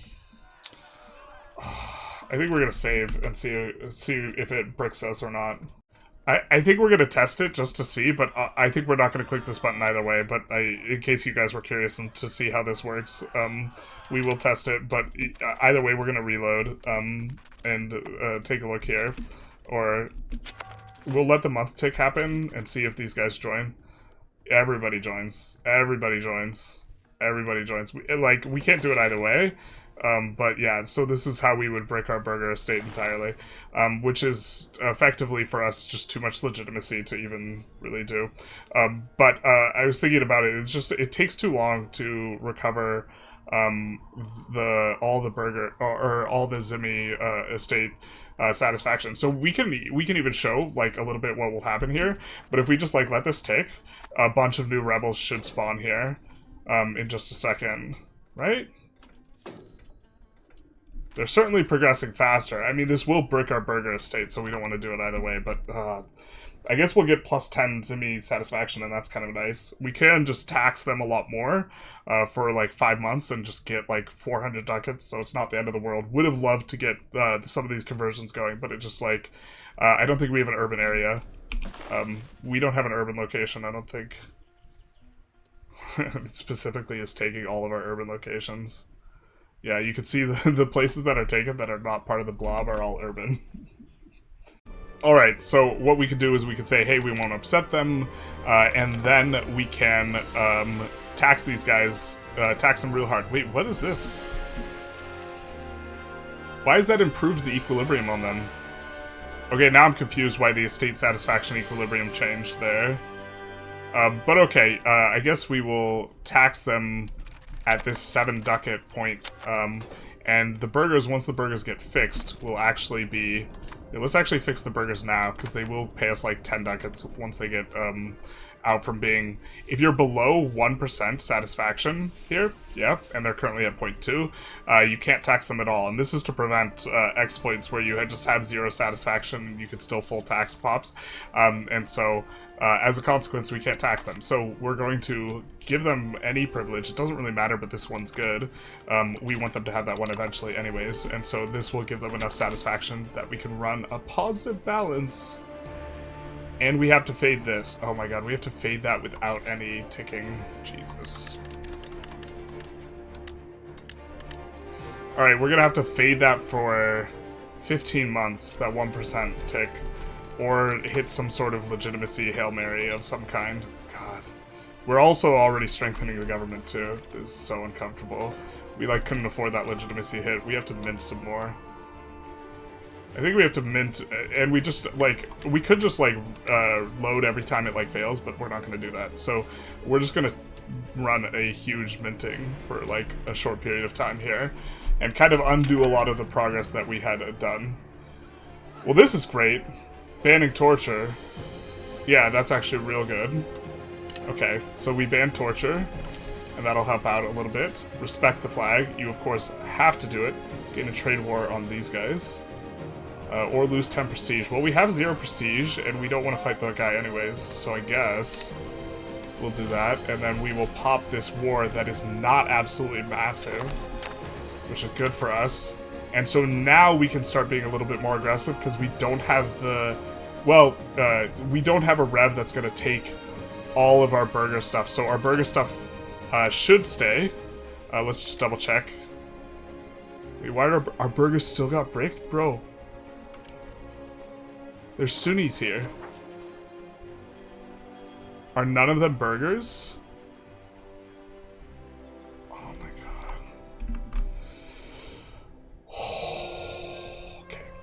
Alright, so with this button click, we will be halfway through the disaster. And of course, we're feeling the pain. We're feeling it pretty bad. The burgers, though, we can full tax, considering we have a way to recover their satisfaction. Because we can give out these again. But legitimacy is getting very expensive. Cost of court is extremely expensive for a variety of reasons. Our invited religious figure, we probably shouldn't have even invited them, to be honest, considering how this affects things. The 3% extra expense is pretty rough, as is being a great power. We could delete all of our trade centers and maybe decay down in terms of what great power rank we have and make this cheaper on ourselves, but we're not going to do that. Instead, we're just going to suffer. We're going to suffer greatly at the hands of our host, and hope that we get some good RNG coming up. We have a couple revs. They're really small revs. We do have the Hindu Zealots. They're back in action, but they just have one location they're going after. So as long as we keep the Zimmy relatively happy, things should be alright. Any chance we have at getting any sort of heathen satisfaction, we're going to go toward, or heathen acceptance is going to be really good for us. So let's actually open up the tech tree. Is feeling like a grind the last couple, the last few years here. But in particular, what we want to work towards is any tolerance of heathens. And we can see here is a tolerance of heathens, but we can use our handy-dandy search bar here. And it looks like it's just crossroad religions. So this is the next thing that we're going for. So that's 10 techs off. We have some goodies in between, like grant privilege cost, which is going to be nice for our burgers, which have no privileges because we hate them, I guess. And then production efficiency, trade capacity, and then finally getting down there, which will be pretty nice for us once we get there. So we are getting a little bit of breathing room on a couple of fronts. One of the malices we had, one of the 10% satisfaction malices we've had, which is quite painful. We have another one in the silver famine that's going to be going on for some more time. One of these has gone away, so this is helping us out on one front, but also two, we no longer need to maintain really high legitimacy. The reason being is that we are now past the stability threshold where we will not be able to roll the disaster. So we are going to dump this a little bit. We're still going to maintain some amount in here because we don't want to fall completely off the ledge, but this gives us a ton of room to try and bank up a little bit and maybe pay off some of these loans before they come due and need to be renewed, eating extra interest, this type of thing. And so we will be able to kind of continue on, hopefully in this regard, also be able to afford to click the buttons, which we of course like to do as one does. Oh no. Makbul Malik has cooed. He's done it again. He's cooed the place. We are going to marry a noble. We are going to marry both the nobles, and we are going to see if we can arrange a royal marriage. We want kids. Looks like we can. Don't know why it doesn't show up there. Probably because she's too old, something like that. But she can maybe have a couple more kids, and then we will also marry a lowborn. We can adapt to local culture. This is a prestige hit. It's a bunch of like negative relation hits too. Let's also marry a lowborn here. And we will get an event that is going to hurt a little bit. I think it hurts in the legitimacy, which is less of a... Alright, what do we need to do? We need to get the legitimacy over 30. Fair. Fair, fair, fair. Alright. It was too free a ride. That's fair. That's fair. We'll get the legitimacy over 30 here in a few months. We'll look to just high roll it and just be, well, hopefully we just need to fade like 5 months. That should be. I don't think I've ever been so happy to get the appeased estates 2.5% estate dissatisfaction equilibrium event. Okay, it's finally starting to feel like we're in recovery mode. This upcoming Hindu Zealot revolt isn't too bad. We're in decent shape with the Dhimmi, with just this amount of satisfaction. A little bit surprising that they don't have more people joining. We just have some of our levies kind of kicking around, just waiting for the rebels to pop. We are making a decent amount. We have brought the minting back down. A lot of this is off the back of getting rid of satisfaction malices. And see this? Did they just dip below 1%? They're about to. Well, we got the remedy for that situation. It's called re-giving them one of the things that we lost from them. I think that we are going to go with this one because we like getting development, and that will just keep them on life support, and we'll just keep doing that repeatedly until we get them back all they want. We're going to need to fade another one of those. We actually need to be spending more on this, considering this is going to keep on coming up. And so hopefully we get a little bit lucky on this one. So we get a pretty good stint of a lot of money from people buying military access off of us. And now with this button click here, we will get up to 75% here. So kind of on the home stretch, and also the diplomats are going to help us to get some diplo rep. I think what we're going to do is we're going to see if we can get any sort of alliances or something like this if we ramp up the diplo rep massively. If I recall correctly, that does help you to secure alliances. And so we'll take a monthly tick. We want someone who's big, not someone who's like medium small size. Doesn't look like we can get anyone big, but we can get new people on board if we were so inclined. So we're going to actually check here if these guys have a cultural opinion thing. They do, so we will do this. We also haven't been improving cultural... Ooh. We can't curry favors. Do we have to just have this be positive? I think we can do that, and then wait for us to get a diplomat, because we do want to curry favors with them in general. This is just always perma too expensive. We do have to keep an eye on... Oh, we can't just... We're gonna have to fade, I think, one tick here. Or we won't have to fade a tick, because the first one you miss. We gotta stay above 30 is the thing. I think we'll do extra benefits. We don't have that many merchants, it doesn't matter that much anyways. We cannot curry any more favors. Really? Are we not an ally with you, my friend? We are an ally. Normally you can curry favors. I'm confused. Alright, well, in that case, we do have diplomacy with Bengal. Oh, I do want to buy... We're making money now, though, is the thing. And we're even getting this to kind of come down after ramping it very close back to the starting point here. As long as we are still gaining a monthly change here, we're just going to max tax the Zimmy, but after that we're going to look to not. Everyone is coming up to Rev, but I think that we're going to show magnanimity here, because we just want this thing, we just trying to get past the finish line here, because then everything's going to be so much more comfortable once we get there, and we're getting so close, so we would like to be able to do that.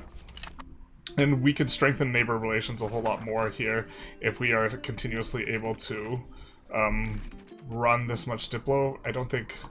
Yeah, we couldn't really get more alliances, though. Or we got one more alliance, and then we'll ramp this, we'll cut this back down.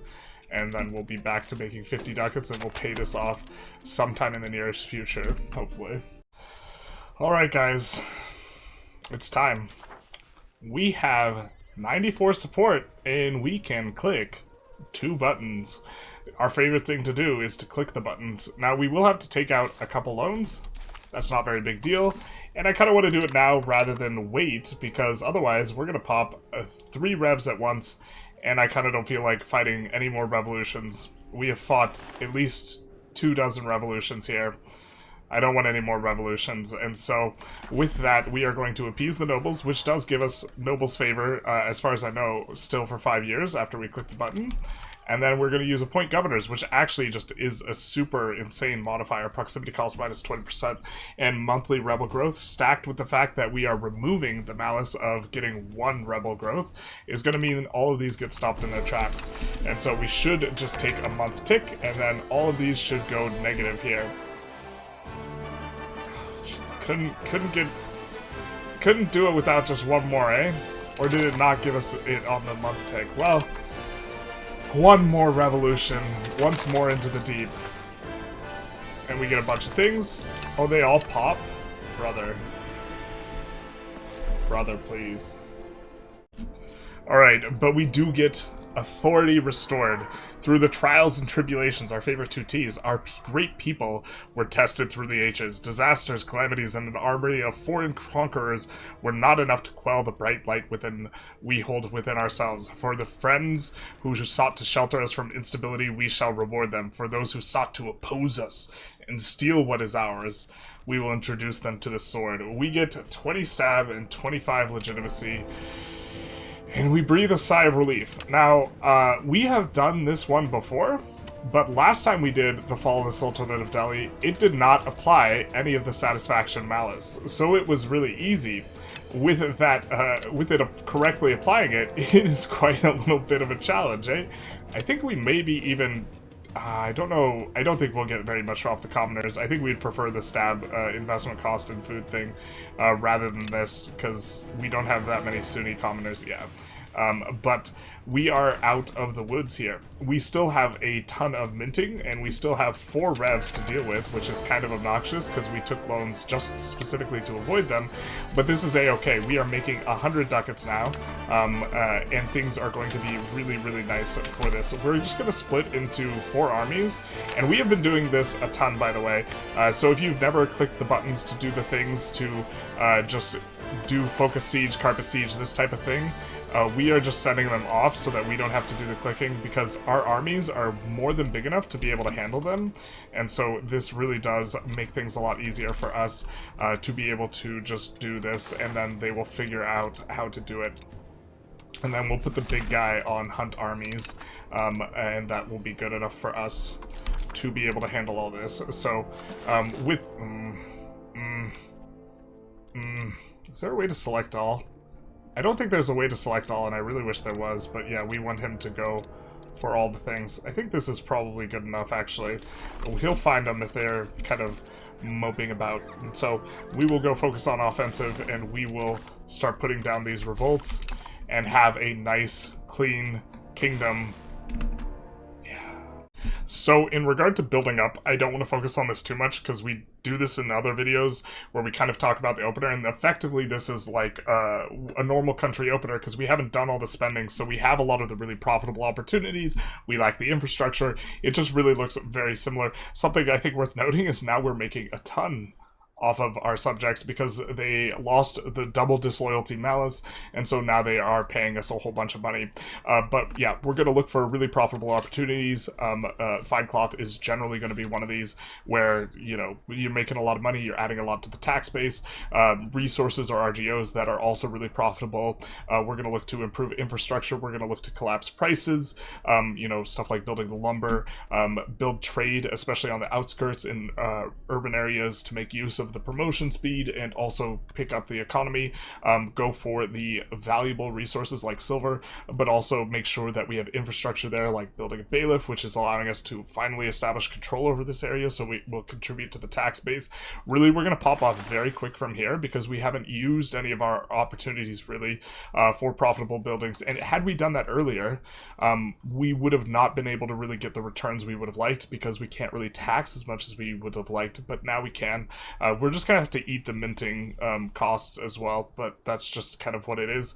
But we should be getting paid quite a bit here, and just to kind of focus on like a little bit on the infrastructure that we want to build is the AI doesn't like building bridges really, so there's no bridges, and this is kind of conducting a vein between these two up and down for our for us is going to be valuable. Also, generally speaking, we want to build roads more upriver because downriver, and there is quite a bit of river, is going to benefit quite a bit for the proximity, so that's going to be a little bit more valuable. Although downriver is where the more valuable stuff is, and it does help market access, even if it's not helping proximity. And also, we are eventually going to get squeezed pretty quickly on qualifications and doing stuff like building libraries and areas where we are building kind of early on is going to allow us to have a lot more promotion speed because the library is doubling the base promotion. You can see base promotion is 10. We have plenty of opportunities here too, but another additional 10 from the library is going to be useful. And we also want to be looking towards institutions. We see that Yemen does in fact have professional soldiers. We probably should have been a little bit on top of this, but what we're going to do is with all of our trade here, we're going to cancel everything, refund all the trade, and with all of this, we are going to import fruit from Yemen to try and pull the institution to our shores. So this is going to be useful for us, and we're going to want to establish trade here. But really, it does feel like a delayed start, where we delay the start by a third of a century to deal with this disaster, which is such a massive headache, and now we're kind of coming out of it, and we're going to see what we can spin up in like 16-ish years, probably mainly focused on internally, but we might want to go for conquering at least a line to the silver of some kind, but overall expansion is not necessarily really needed. We'll probably start annexing this guy if we can. We have been kind of failing to do improve cultural opinion. That's kind of a little bit of a leak, but we will do that with these guys and then look to annex them in the near future or start on it. Pretty valuable law change here. We will get off of feudal administration onto a central council, which is going to really help us for pushing the centralization quite a bit here. We will have around a 30 trend once the policy starts to come on all up, and we will start to get a little bit of crown power. I think we reported this. I think this is just a bug. This is our ruler. He belongs to the ulama. He was the man who usurped the throne, this type of thing. All of his kids also belong to the ulama, so I think that we don't have any more crown power characters. So this is pretty bad as it relates to our ability to establish crown power, because a lot of the tools we have that push us up quite a lot aren't going to be available to us. And so to that extent, we have been suffering with him as the ruler, and we almost want to intentionally cause a disaster to get rid of this line of people who are not going to be crown power characters. I'm not sure how we're really supposed to handle this. Maybe, yeah, other than forcing ourselves to have a coup, but I don't think we're going to do that at this juncture.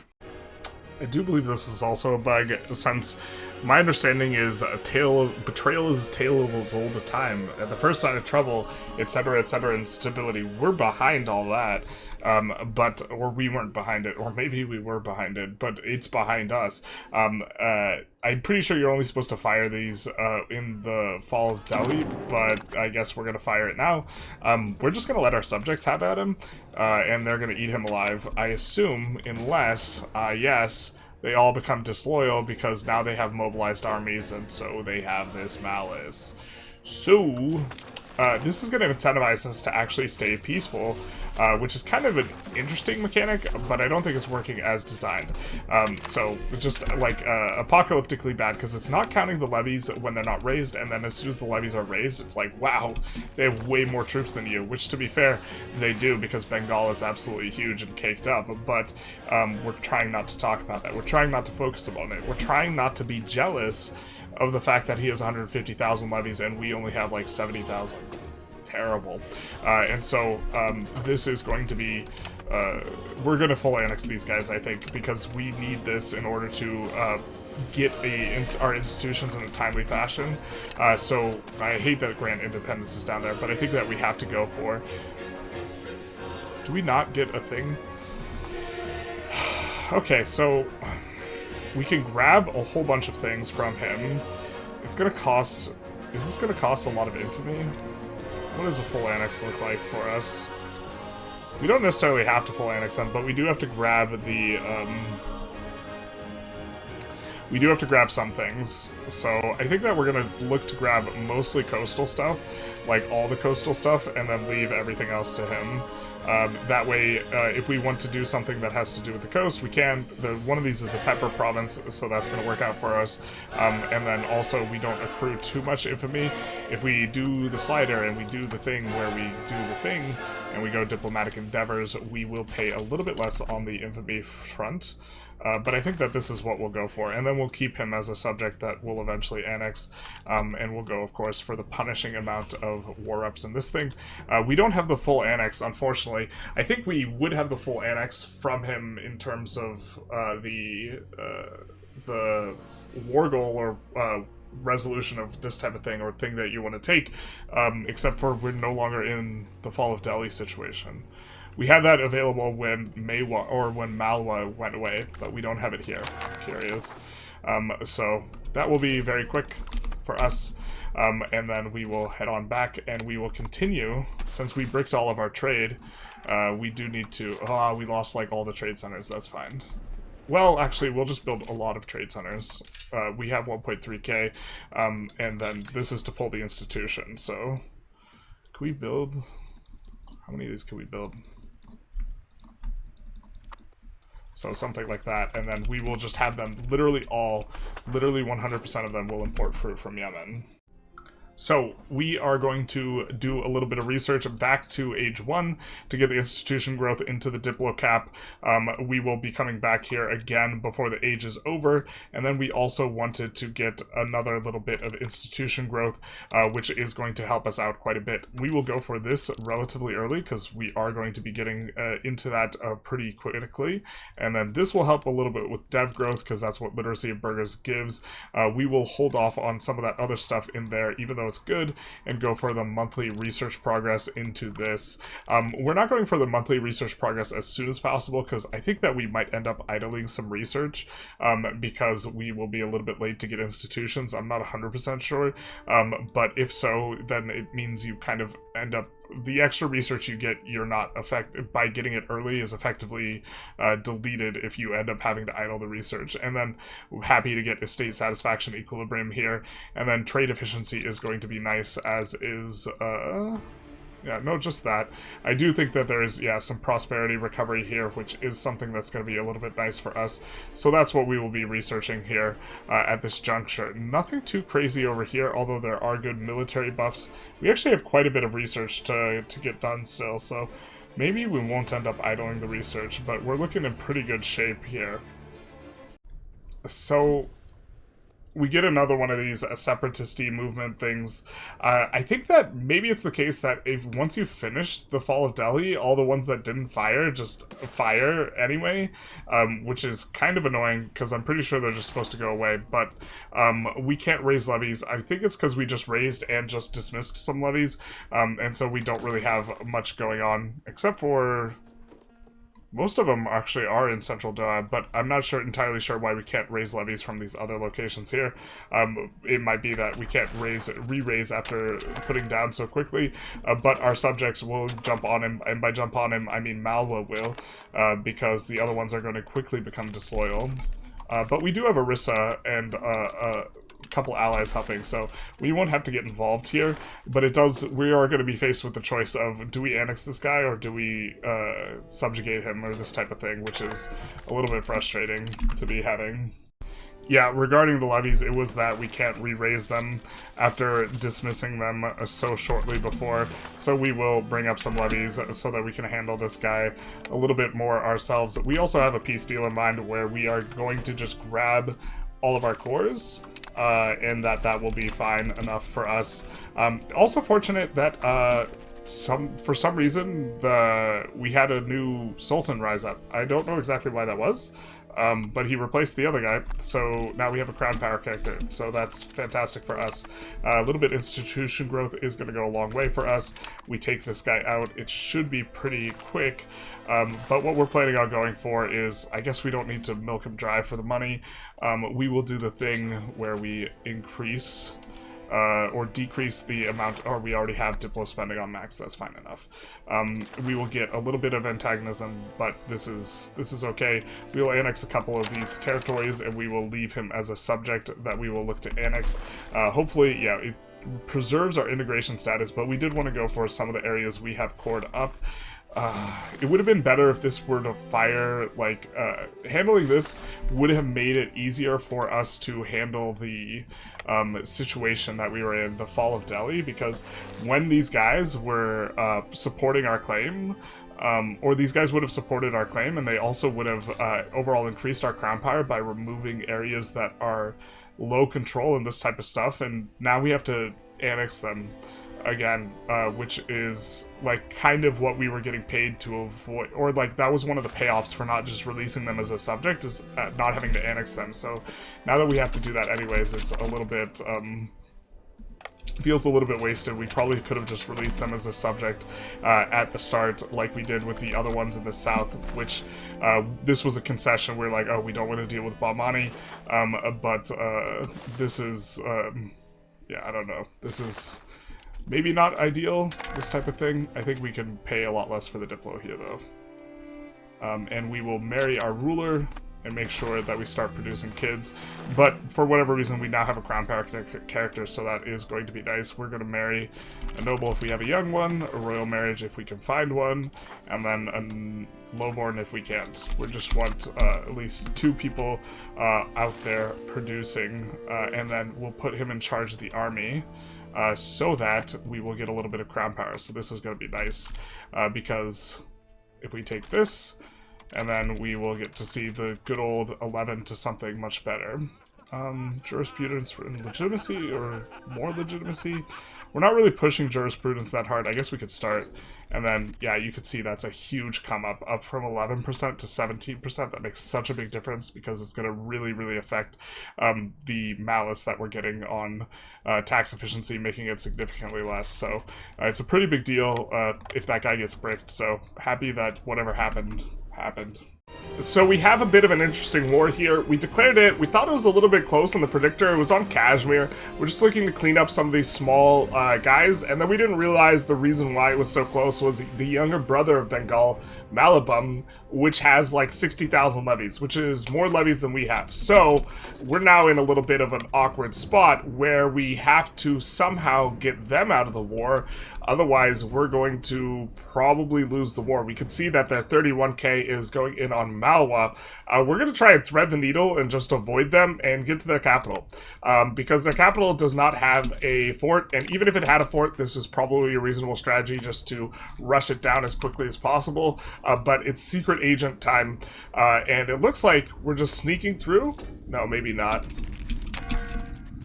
Looks like we're just sneaking through, and we'll get there. We do have some regulars, and I think they're all entirely on levies.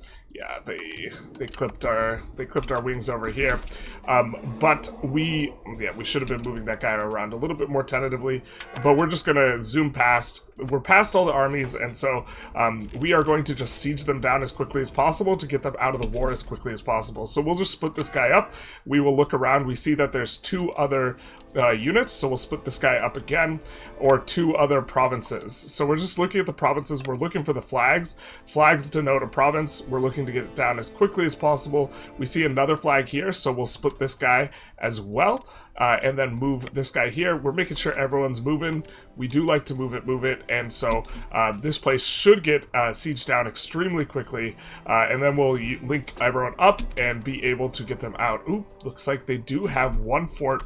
That is a little bit unfortunate for us, but we still should be in good enough shape to at least get them out of the war quite quickly, even if we can't get them full occupied. Full occupied, oh wait, we have to get them full occupied.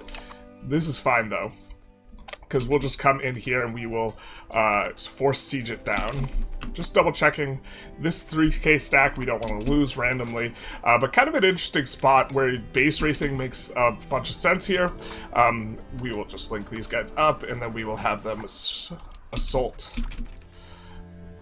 That assault's not going very well. We do need to recover on the morale here, and then we will be assaulting again. Just a little bit more. Unfortunate, Bengal doesn't help us out because they're not loyal, because as soon as the war begins and they mobilize, they're like, wait a second, our army's way bigger, we shouldn't listen to you. Which, to be fair, that makes a lot of sense, but we have to full occupy in order to separate piece them out quickly. Oh, nope, we don't. Okay, so we maybe want to give a piece of them over to Bengal, and let Bengal take care of them. We could make them a subject of Bengal. Oh no, we can't make them a subject of Bengal. Too expensive. I think we'll just give a small little chunk of them over to Bengal, like 1 or 2 locations, something like this. It gives us a little bit of infamy, but it's not too bad, and then kind of proceed with the rest of this war, which should be pretty straightforward. So we are in general going to have a really hard time annexing these Samantas, especially if anytime we're at war, we're just going to get this like minus 300 country strength of them relative to us. They are still mobilized for some reason. I kind of wanted to show as they demobilize this 300 go way down. Unless I'm mistaken about how they roll, but they do seem to have some armies kicking around. Or maybe it's just that they have regulars now. See, there we go. This is what we were looking for, the month tick. So now it's down to 30, which is much more manageable. Also, this makes our income pop way up, right? Because this is going to make the diplomacy go up because they are paying us proportionally. So us going to war is actually really expensive and maybe not all that worth, past us grabbing these 2 guys as subjects in order to eventually kind of push through to the silver mines that we have. So for this though, we have all these subjects, these Samanta subjects. I think that the strategy is actually for us to just take locations from them individually, which I think is like a little bit of a cheeky thing, but if they're loyal, you can seize territory from them, or you can't seize territory from this subject type. Is that what's going on here? Surely this is not what's going on. We were hoping you would be able to do that. You can't seize from them. We can seize from Malwa, but I guess the subject type actually limits us. So we were thinking, hey, we just take territory off these guys slowly, rather than just like full grab off of them. But I guess that's not possible. Even Gujarat. Oh, Gujarat is going to be a vassal. So we're not going to be annexing this guy anytime soon. So what we can do is we can just slowly take things off of him, I think. And this is just generally going to be our heuristic when someone is not going to be someone we're annexing in the near future. We'll just take 1 or 2 provinces off of them. I think we go Malwa into Jaunpur, so we don't want to peel off of them, but we could even start peeling off of these guys up here, just to make things faster in terms of being able to take land off of them. So let's kind of zoom out, and so we could do this, and then we could seize the territory, and we could seize this. A little bit more land for us. It will give them 10 disloyalty, but then that will tick away anyways, and so it's not that big a deal. And we also do kind of want these coastal provinces to be able to work with for getting sailors and this type of stuff. So if we want to, say, expand into Ormuz, which is an excellent place to expand into because they do have this strait, right? Seizing it for the sound toll income is reasonable. We can't fight them without a sufficiently large navy, although we're kind of far from that as a goal here. So we'd been putting this off for a while, and then we kind of forgot about it, and now we remembered, probably want to get off of communal lands here, which is giving us a pretty big decentralization trend in terms of being able to push centralization as far as we can via trends. So this is going to be useful. We're also going to be starting to urbanize a little bit more. We are urbanizing already. A kind of key feature of this is going to be how it affects our political power and this type of stuff. You'll notice there's a lot of nobles here. We get additional nobles, additional potential nobles, by virtue of having a place urbanized because of our aristocracy. So if we compare to a location that doesn't have that much less pops, we have a lot less nobles. The nobles give a lot of power, and every flat power that a pop gives, flat power is also given to the crown. And it's modifiers that bring out the difference in terms of giving some to the crown and giving some to the estates. Well, the idea is, if we are in an area of relatively high control, we are paying less of this crown power malice, and so power that we add is going to be affected more positively by crown power modifiers relative to estate modifiers, and this is going to help to pull the crown power up. Us getting the crown power to 25% is going to be an important aspect because it will help us to get rid of this malice to tax efficiency. Currently, our tax efficiency is only 9%. We can do much better than this, especially if we get off of lenient taxation, which we are doing for prosperity reasons. We do not get very much prosperity because we do not have very much satisfaction. We do not have very much satisfaction because we have, a bunch of pops that are not our primary religion, this type of thing. And so the lenient taxation is helping us to trend towards the prosperity. Ideally, we want to get more of this trend off of free subjects, and so that will be a value that we push after this for a little bit more monthly prosperity. Also, pop promotion speed is going to be something that's quite nice for us as we look to build all in this scrum. Also, as we build more and more in the scrum, we will get more and more burghers. You can see here 13,000 burghers are here, and as this happens, again, we are going to be adding power here, and then also contributing more burghers, and so the burger split will be bigger and bigger in some of these locations, especially the ones that do have Muslims. You can see here there's no Sunni pops here, so they are all going to the Zimmi, but the two estates we can tax the most of are the Zimmi and the burghers. So as we add burghers, even if they are Zimmi burghers, we will still be getting a higher and higher tax rate because we will be pulling tax away from the Umara and towards the Dhimmi, because the way that it works is as you add more and more pops, it will help to peel this off. Although, to be fair, there's no Dhimmi Umara by the looks of it, there's no Sunni Umara, so it is also, they're not going to be that powerful in terms of being able to pull the taxes their way, which is fine for us because our tax rate on the Dhimmi is a little bit higher. And so I think we're just going to eco and not really do any wars here because of, one, we generated a ton of antagonism, subjugating these couple guys, grabbing a couple of pieces of territory here and here, but also, two, the wars are kind of expensive. And this means we also don't want to really rev that much. So the slave uprising is a little bit annoying, but maybe if we can... we probably can't stop this uprising. To be fair, we can slow it down. We're waiting for better characters to be coming from the cabinet action, but what we can do is, instead of increasing control in this area, we can avoid the rebels and not need to deal with them by doing a crackdown. Crackdowns are generally really effective at trashing the game. So we are doing pretty good on the institution front, getting a 2% spread into Delhi right now. We had gotten it here into this location, and now from there, we are doing a ton of trades, both pushing from here, from Kambat to Delhi, and also in Delhi, we are importing entirely pepper from there, which is incidentally pretty profitable anyways. But with this, we are helping to spread the institution here because it is propagated through trade, primarily. You can see import from a location with professional armies. This is where all the flat source is.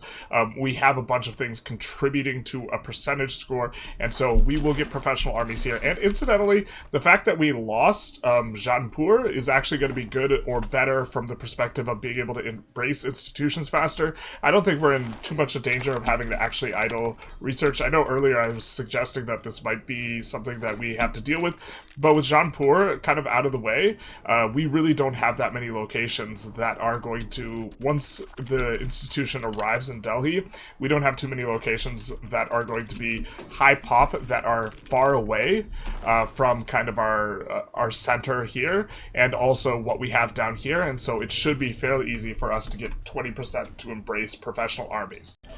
Okay, so apparently it might not be the subject type, but just the loyalty, which is preventing us from seizing from the Samanta. I think that probably makes more sense. It just happens to be that they're all disloyal. But these two new subjects we got, now we have the very nice kind of play pattern where we can do this. And now suddenly we can build a road to the silver, which is going to be really nice here. Because silver is, of course, excellent as a resource. We are going to... We don't need to... Okay, we're just going to build a sort of makeshift road, not the best proximity road, but a road to here, and then a road from here all the way on over to the silver, which is going to be good for us and allow us to get more control over there, which is going to allow us to make better use of the silver. We're going to start expanding it too, because we do want those pop promotions to get cranking in there, and so that's going to be quite valuable for us. This is a issue or a particular thing that we care about solving. Other than that, we don't really care that much about expanding this type of thing, but specifically getting roads on over to the silver is something that we're interested in. And that is 50 years. So it is a kind of like a delay of 30-something years for the start, so we are kind of in the process of popping off, getting roads down, doing a whole bunch of things that are pretty useful, and so this is pretty good. You may have noticed a couple of crashes while we were recording our talking clips. We got a lot of crashes this run. I don't know if it's unique to Delhi. We haven't really had this bad a performance specifically on other runs on this patch, so I'm not really sure what's going on. I think there was one segment where we couldn't progress forward from the save that we had, so we loaded to an earlier one, tried to delete all the clips between the save and that segment, but if there's any disjointedness, that would be a contributing cause. But as it stands, I think maybe a better strategy than what we did is to like keep an army around for a long time, and then just max tack the Zimmi, and then just deal with all the revolts. We kind of didn't want to play like that, because that seems like really kind of a cheeky, abusive thing to do, because ideally the way it works is if the rebels are just absolutely massive, they take all your levies and you can't properly use your levies, right? So this is a way to kind of invalidate one of the game's systems, and I think we did it in one or two spots, but overall just having the entire strategy revolve around that, probably good, but a little bit cheeky. But if we have rebels coming up just kind of on the back or in the near future, if you disband levies and then you go to re-raise them and it is too soon after you raise them before, then you will not have them available to you. So we also got minting down to 60%. Did have to mint to get our way through some of the trials and tribulations. As you can see, a big portion of the start is the disaster. This disaster is probably the second highest impact disaster in the game after the Red Turban Rebellion, which this is the current situation of China, where Yuan seems to be completely absent, and it is between Fang and Ming at this juncture. But we're coming up economically speaking. We making 200 ducats. A big portion of this is subject income, which is really nice because it is not increasing our costs. Right now we don't really have the escape velocity to kind of have a lot of tax efficiency. But this will change in the nearest future. Lenient taxation we want for the prosperity. But as we mentioned, or kind of as we've pointed out, we do have in the religious laws, instead of ICTA, where we could go for Jagier taxation. So if we do this, we'll get 15% more tax efficiency, probably on the horizon. There's a lot of things that we could do on the horizon. It's just a sort of delayed start through a struggle. I really do think that this is still extraordinarily strong. We do have a Vijayanagara game coming through, and I think it's kind of an interesting question as to which is stronger between Vijayanagar and Delhi, but we have so many subjects to annex, and once we kind of move through these annexations and we start to actually get a decent amount of control and proximity and these types of things, and we get level 2 roads, and we probably want to move the capital somewhere down here after we annex Malwala and Jaipur. After these types of things happen, I think we'll be in a really, really good spot, and we do have kind of some of the benefits of being Sunni relative to Hindu that are, I just generally think that the religion's a little bit better or moderately better, and so this is going to be good for us. Look at all these characters we have also coming through. That's going to really help with the crown power. As it relates to our values, we haven't gotten like a full push towards a lot of the values we're interested in, and so once we get there, things will also be kind of looking a lot better as well. We do want a lot of land value, we want a lot of centralization, and we also want more free subjects for the prosperity before we make that tax switch. Also coming up in the tech tree, we have a bunch of really good things for us. We do want kind of as much as possible any sort of source of heathen approval or heathen satisfaction, I forget what it's called, tolerance, because this is going to help us out a lot. I'm not sure if we have any more available in this age, but I know that the Muslim tech tree does get quite a bit of it, and it is going to just generally be really valuable. As we unlock, for example, though, our additional slots on government reforms and these types of things from Renaissance, we are going to get access to more effectively, and then we still have to get through, banking and this type of stuff. And what I mean by access to more tolerance is we can, when we get another reform slot, because we have over 50, unless I'm mistaken, religious tolerance, because we have over 50 humanist, or we just need a little bit more humanist, we can slot in stuff like this, where we will get tolerance of heathen beliefs +1. That's going to be really valuable to us, and we could also start to move on to conversions as time goes on. Currently, it's not much sense to do this, but eventually it will be kind of what we want to do, and so this is also an argument for, we did go in the tree, we did go for administrative. I think the military would make sense because there actually is approval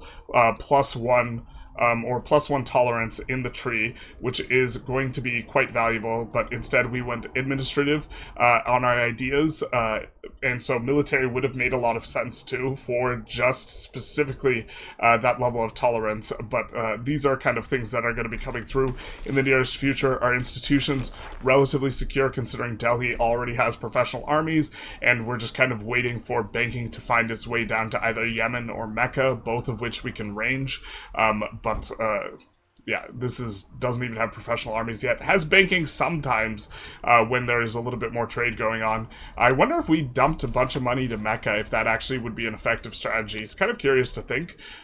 If we send them a bunch of economic support, they're not in Diplo range anyway, but if we sent them economic support, would they build more trade centers, get more imports, this type of thing, and be able to get their institutions faster? But anyways, I hope you guys enjoyed. If you did, feel free to like, comment, subscribe. The YouTube algorithm thing. We also should be plugging our code of generalist in all caps. If you buy through the Paradox website, it doesn't give you a discount, but it sends 12% of our sale our way, so this is the cheapest way to support the channel if you are already buying at full price. But if you're not using USD, make sure you do check and make sure that your currency conversion does not make the game more expensive on the official web store. But other than all that, you guys have a good one. Bye-bye now.